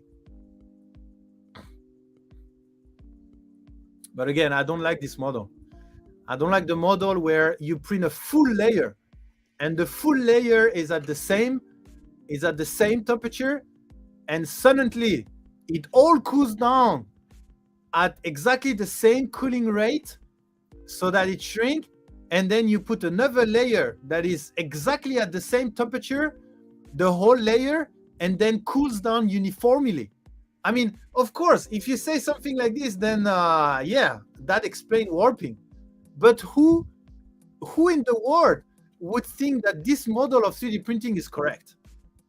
Nobody can think. I mean, even someone, I mean, this guy, just a very quick way, and that's definitely that already make the model not accurate. Okay, now I mean, you could also say yes, the model is not accurate, but for this purpose, it's the same as this model. You could argue that this model is too complicated, so we take this model to make it easier. Yes, but if that influences the result, then you better choose a better model then, right? So already for me, the model they base the explanation on is wrong. And for that reason, whatever result come from that model, then in my opinion, we have to be careful because it's based on the wrong model. But anyway, we can still continue. But that's basically the model that everyone think. But isn't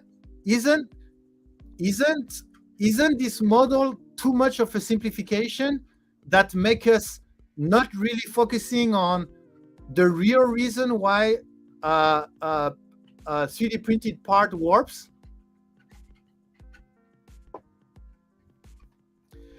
When the first layer is extruded onto the blah, blah, blah, the second layer will be deposited on an already contracted first layer while also cooling down, thus contracting on top of the first layer. Since the bottom layer is already slightly contracted, when the upper layer is deposited, the upper layer will cause the layer below it to compress. The process will keep it repeating itself as the new layers are adding, causing more lateral compression on the lower layers. This results in an overall shear force between the printed layers, which okay, so the parts and the bed adhesion, the bottom will print, will inevitably start pulling away from the build plate. Okay, so let's pause here for a second before we go to the paragraph number 2.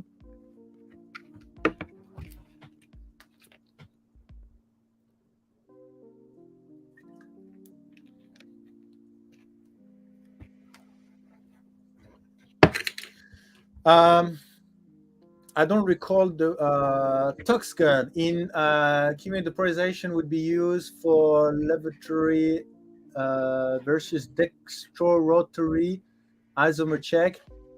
Oh yeah, because it will it will polarize the light differently. Yeah. So this I know. I mean, I know why we use polarized light, right, to check the stress. But what we don't know is, how, like, is different color different level of stress?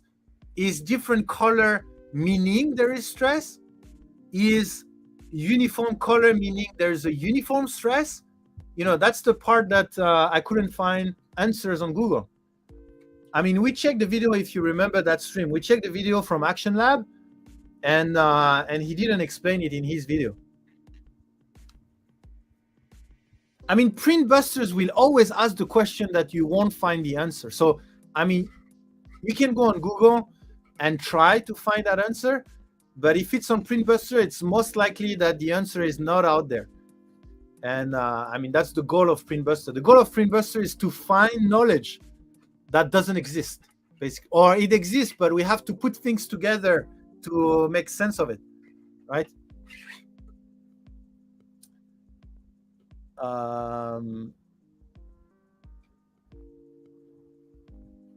Okay, change of color is the amount of stress. So the tight bands is high stress. Broad loose band is less stress.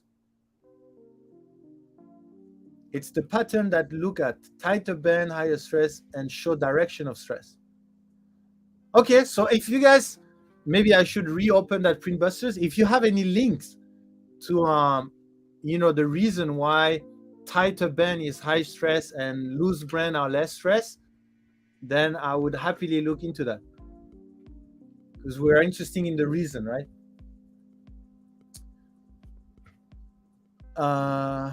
Would the material not at its absolute liquid form carry the stress?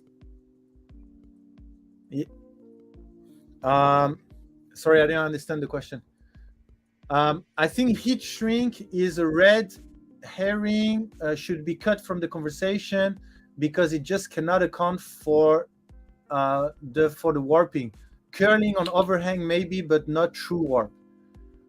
Maybe, I don't know. That's something I do believe in that, and I explain what, but I still want to make sense of the thermal shrinkage. There must be a reason why everybody think it comes from thermal shrinkage. My guess is because they all have this model in mind, even though I think this model is wrong. But the fact that everybody has this model in mind, then everybody think that warping is caused by thermal shrinkage. But what if you don't have that model? What if you have a more accurate model? Would you still think the same?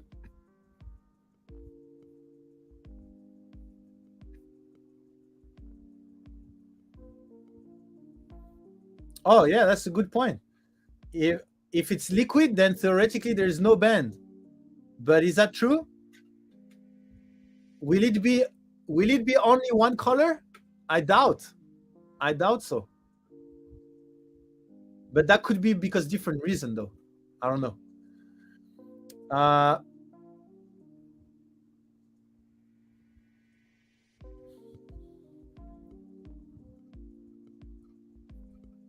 Okay, so let me continue. The extent of warping depends on several factors, including the material properties and the printing condition, which are not independent of each other. One of the most important materials properties governing the amount of warp in a print is the thermal contraction of a material. Okay, that's a hypothesis. Thermal contraction is when a material shrinks on cooling. This is a result of an inherent property of most material which expand on heating and shrink on cooling. The thermal contraction of a material can be described by the coefficient of thermal expansion. The coefficient of thermal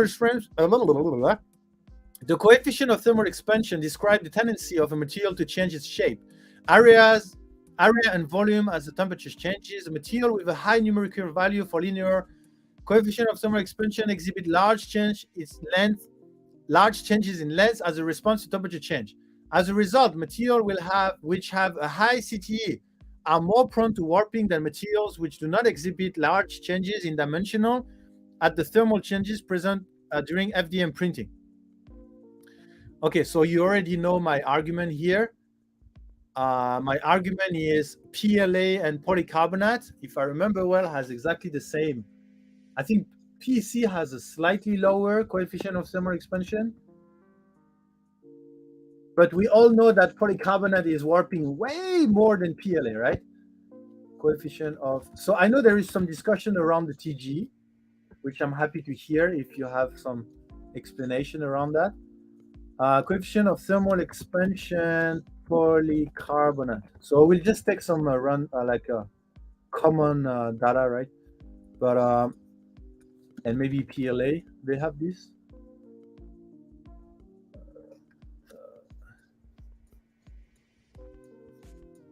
So 60 micro PC PLA.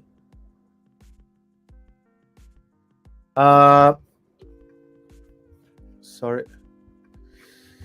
Blah, blah, blah. Large scale 3D printing, thermal expansion of PLA, 68, blah, blah, 15. Maybe we have this.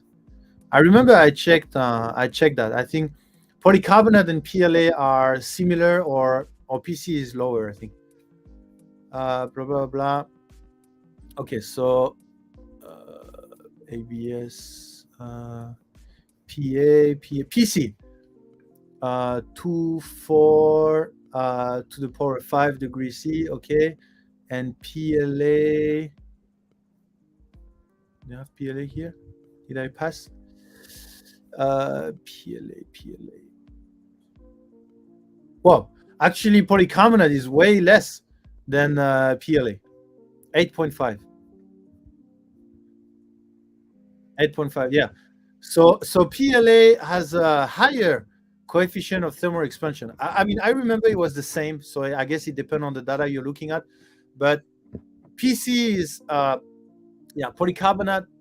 Where was polycarbonate already?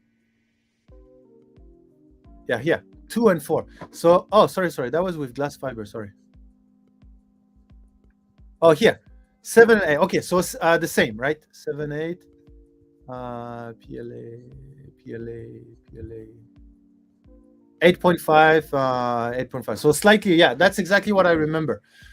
Polycarbonate has a slightly lower coefficient of thermal expansion. So that's the thing that, you know, everybody thinks about ABS, because yes, ABS has a very high shrinkage rate. But don't always stop to, you know, to try to a proper. Oh, Andy. Is that Andy or another Andy? Are you following the stream? It is related to bending modulus ratio. Bending modulus are extruded temperature and bending modulus extrude. Yes, yeah, also. Yeah, that's true. Yes, Andy. Okay. So Andy in the chat is actually from the Polymaker team as well. Yeah, definitely. I mean, bending modulus is one of the factors that is including in this. I agree, right? Because you have stress on one side, the accumulation on one stress, and like we discussed a couple of streams ago, you also have how much the material can resist its internal stress, right? So it's like the friction in my katana, right?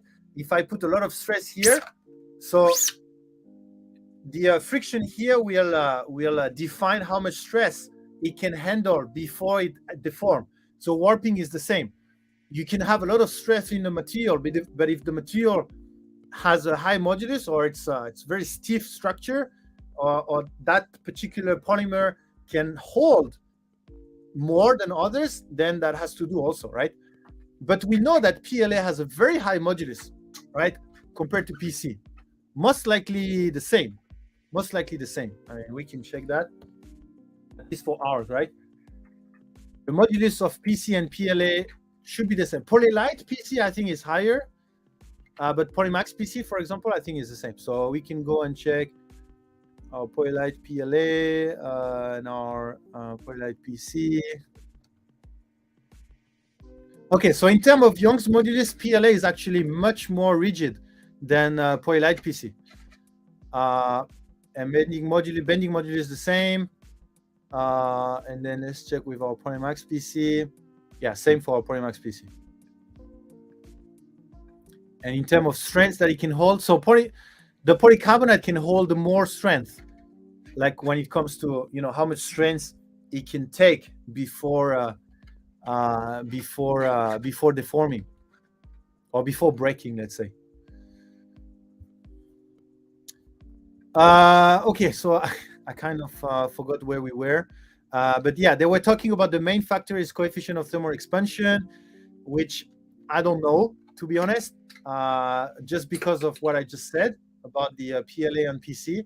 There must be, if the thermal expansion is really the main thing, there must be some other thing that are playing, whether it's the TG, how the TG influence, whether it's the modulus, etc. But the print temperature is lower for PLA, so the same coefficient is multiplied with a smaller temperature difference. And by rising the temperature in the enclosure, one can get the same delta as with PLA and room temperature.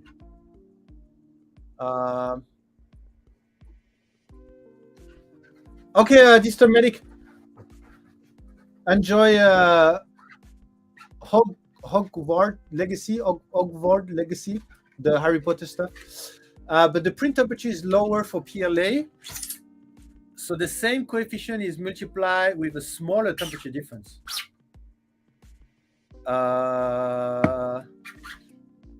Yeah, but I mean, if you print PLA at 260, it's not gonna make it warp, right? Will it? No, because I have the experience of printing PLA at 260, and it definitely doesn't warp. And I'm pretty sure some other people can confirm. So, but that's actually a very good point. If it has to do that delta, then printing PLA at 300 degrees, will that make it warp? So does that mean printing hotter makes it warp? PTFE2 breaks down at like 245, so don't try it. Yeah, I mean, I'm pretty sure most of the people here has a modified printer anyway. They all have an all metal hot end, but yeah. And I don't think PTFE breaks down at 245. Does it? Anecdotally, I have had a higher chance of breaking glass bed if my first layer is above 220. What? I have had a higher chance of breaking glass bed if my first layer is above 220? Model breaking glass based on coefficient of thermal expansion.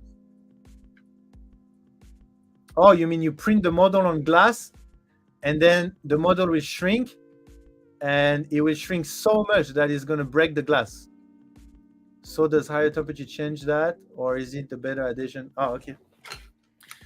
But yeah. The point was, how does printing temperature affect warping behavior? Because in the thermal shrinkage theory, the higher the temperature, the less stress. Are you saying that in the thermal shrinkage theory, the higher the temperature, the higher the temperature gradient, so the more it will warp? But that's not true, right? So how do we explain that?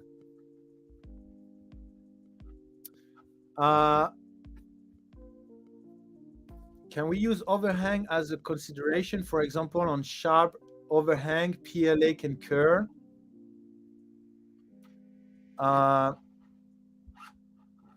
Can we use overhang as the consideration? For example, on sharp overhang, PLA curve.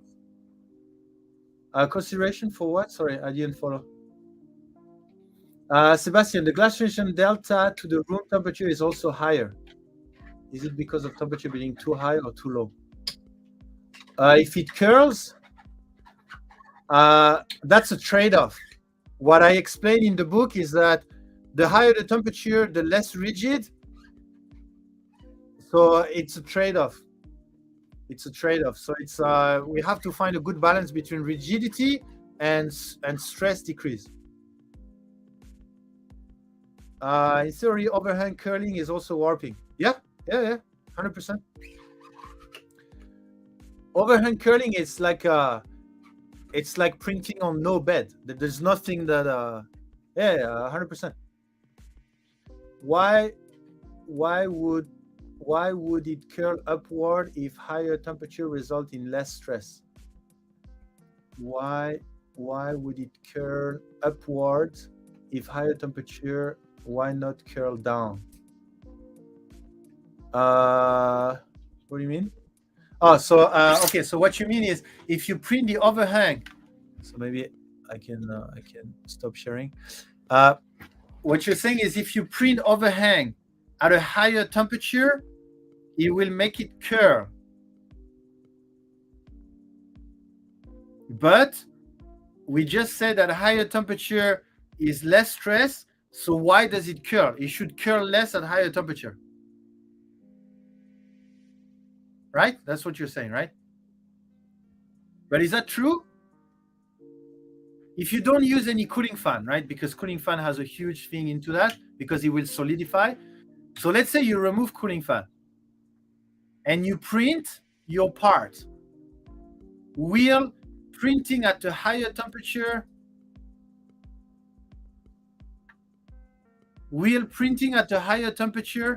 make it curl more?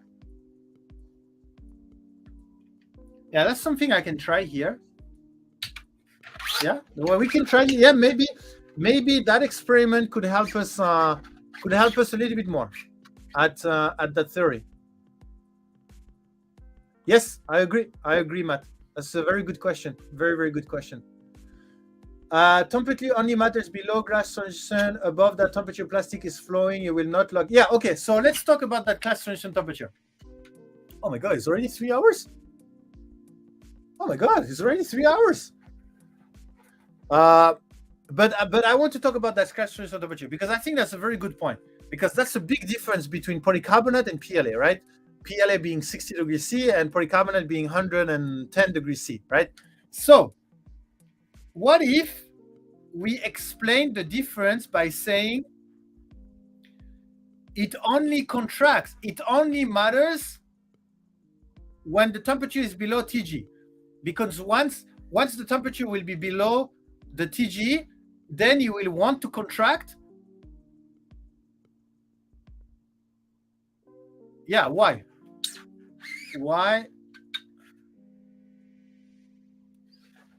Actually, Kevin, why the temperature only matters below glass transition? Is that because at glass transition temperature you consider that it's solid and it cannot move anymore?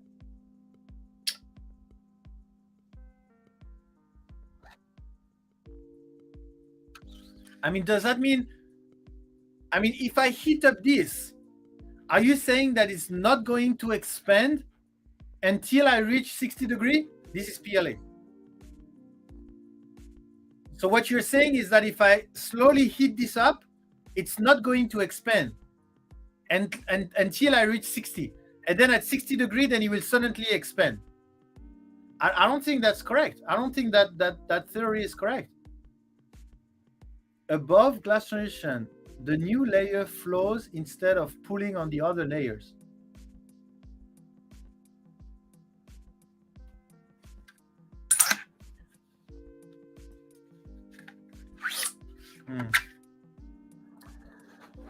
If only temperature below TG matters, then the printing temperature shouldn't matter. Oh, that's a good point, NSCHO. So Kevin, here's a question for you. Why does printing at a higher temperature help with warping if only the glass transition temperature counts? Oh, NSCHO, that's very good. I think we mentioned that last time, but that's a very good point to bring back to the stream. Why? Yeah. So if it only depends on TG, then that means whatever the printing temperature, it doesn't affect the warping behavior, which is wrong, right? Kevin, at a higher temperature, probably bringing the lower layer back above TG. At higher temperature, probably bringing the lower back above TG.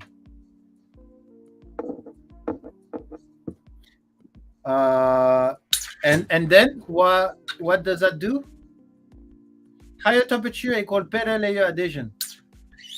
Okay, so what you're saying is the higher temperature, it helps with warping, but we don't care about layer adhesion. Let's say the bed adhesion. I mean, most of the people have issue with the bed warping, not delamination. So even if higher temperature has better layer adhesion, then it still doesn't explain. Soften the lower layers so that stress is relieved. Soften the lower layer so the stress is relieved. Okay, so the lower layer has stress. But how is the stress is relieved? Because they have stress, the lower layer has stress because they cannot contract as they want. And then you are going to heat them up, so they are going to expand and then contract again. So it's the same problem. So when I brought PLA Pro to 110 degrees C today, it didn't expand. It actually shrank. Yes, I think that's because of the thermal shrinkage theory.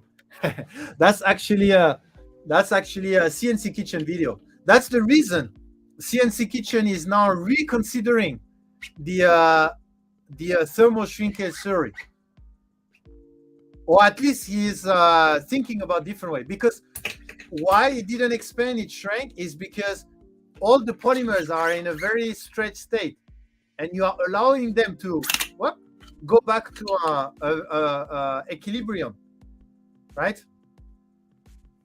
So that's the reason. And it definitely go completely against the thermal shrinkage theory. Granted, it wasn't printing with it, it was a printed part, yeah. The thermal mass shouldn't be enough. The filament comes out, the nozzle cools very fast, yeah. Andy, this is a nice paper. Which paper? You mean the Magiku paper or the research paper? Because we studied two things today. Let me show you. We study. I don't know when you joined the stream, but we studied this paper. I mean, we didn't study, but we checked it. But I need to study it a little bit more into detail. And then there is the printing guide from Magic Goo, and this is what we did today. Oh, you send the link. Can you send it to me via Teams or WeChat? Most likely, you're not authorized to send the link on YouTube. I mean, people cannot send link, I think. So maybe that's why. Let me see. Did I see your link? No, I didn't think. Yeah, maybe you have to send it to me via Teams. Yeah. Okay. Got it. So let's see. What is this link about? Sorry, guys. It's already been 3 hours. But yeah, you know how it is with the warping topic, right?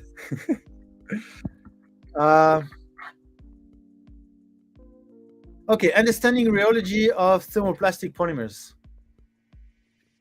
Oh yeah, the Deborah numbers is also a very good numbers to learn about when it comes to warping. Actually, that company that I was talking about used the Deborah number for quite some time in their development, and then they dropped it.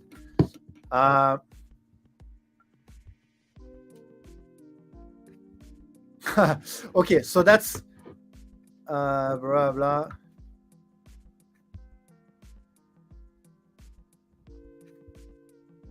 Okay, so I think this will help you to understand a little bit more also about the elastic shrinkage. So it will make you open up a new knowledge about what's happening when you melt polymer. I mean, I've never read that, but just with the titles, then I kind of guess what it's talking about. But yeah, I will also share that in our Printbusters. You know what? Let me share that now. I will share this, and then let me. So if you want to learn more about rheology meaning how can I like polymer behavior when flowing, how a polymer flow, I guess. But anyway, I share that. Okay. Yeah. Sorry. It's already been 3 hours. We haven't got time to talk about everything, but let me see. Controlling war, blah blah blah blah. Anyway, we can continue. We can continue next time. Depends on how high above TG you are extruding at. If it's high enough to soften or partially melt the layer below, you are at least making the stress is more uniform. Okay, not just thermal but also elastic stress. Yeah. Okay. Oh, by the way, I don't know if you remember, but there is a guy on Twitter that made a test. Drop effect, I think. Drop effect. Where it is called drop effect. Effective printing. And it was an interesting test. They made a test to prove. Oh, maybe it's not drop effect. Is it drop effect? Oh, they changed their logo. Maybe that's why. But they made a test, a very interesting test, and in their opinion, that test has proven. Okay, here. Congrats, Polymaker. Your theory is correct. They made the test that, in their opinion, prove that it's not thermal shrinkage, but it's elastic shrinkage. So you can have a look at the test, and you see. Let's put Polymaker warping theory to the test. If the orientation of the polymer chain is their inability to relax their stretch, is because of the warping, the edge, the warp, blah blah blah. So they have designed 2 tests to try to prove our theory or disprove. And apparently, according to their test, I think there is some discussion there, but drop effect proving elastic shrinkage is the right theory? Question mark. Okay, so but that's up to your judgment. In my opinion, it's not. We can discuss that test, but unfortunately, we don't have time today. But maybe next time. Okay. Thank you everyone again for joining the stream. I know the Printbusters stream are a little bit heavy. And I know this week we didn't have our review. We couldn't have that stream, but it's always a pleasure to discuss with you all of this topic. Thank you so much for being active in the chat, giving your hypothesis, trying to find some explanation on all of that. My goal is to finally understand thermal shrinkage before in the next 5 years. But no Discord giveaway this week. There should be. Is it my bot run out of giveaway? Oh, maybe. Oh, sorry. Maybe my bot ran out of giveaway. I need to update the bot. Okay, so maybe this week there won't be. So I will start again the week after, because I planned that I think 6 months ago. So maybe he ran out. What about that room too? What room? Sorry.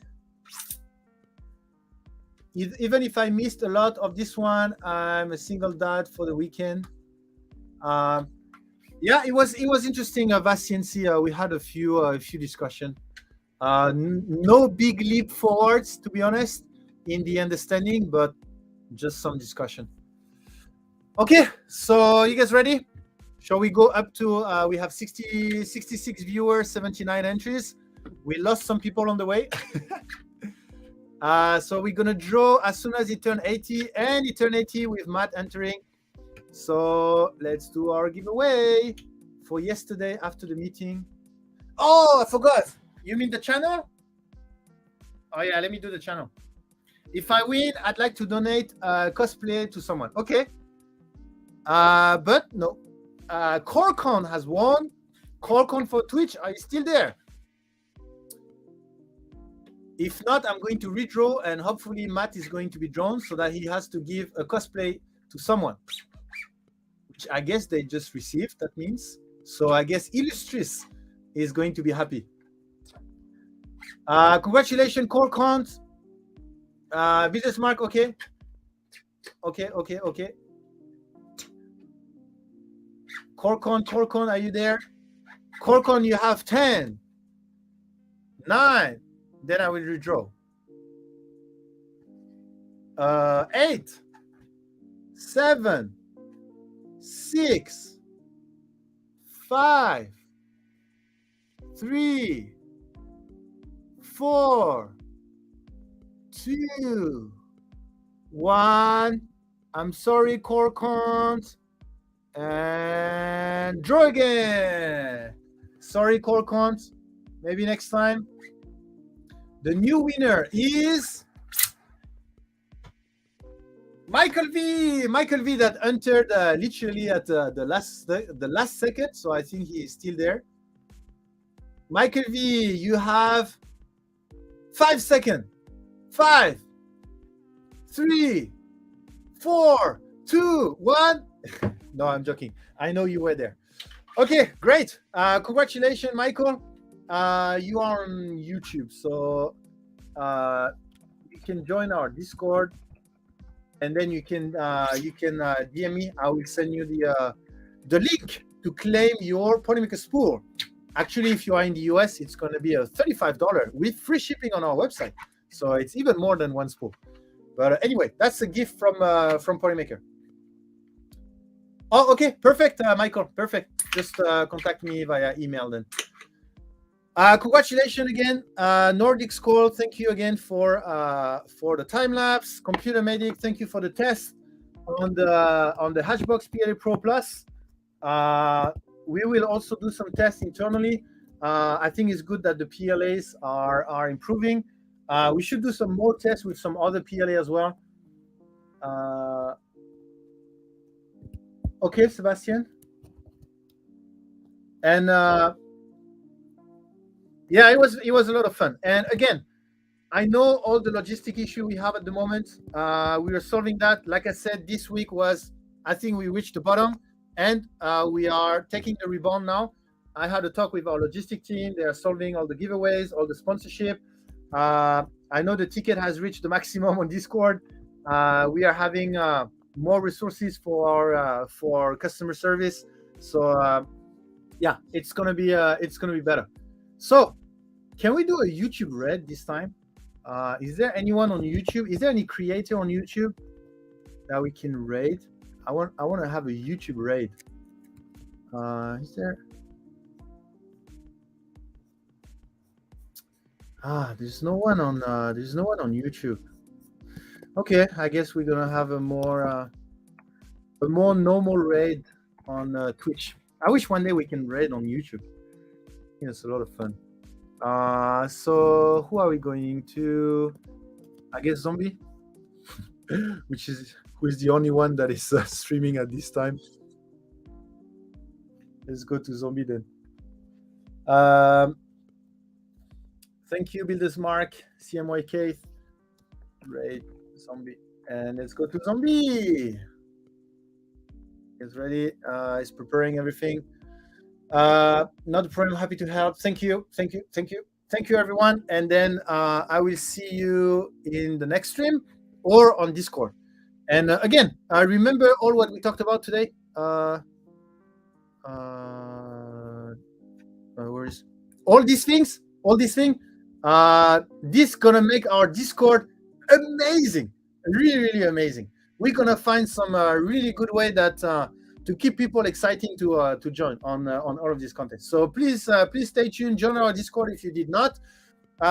Thank you again, everyone, for joining, and then I will see you next week.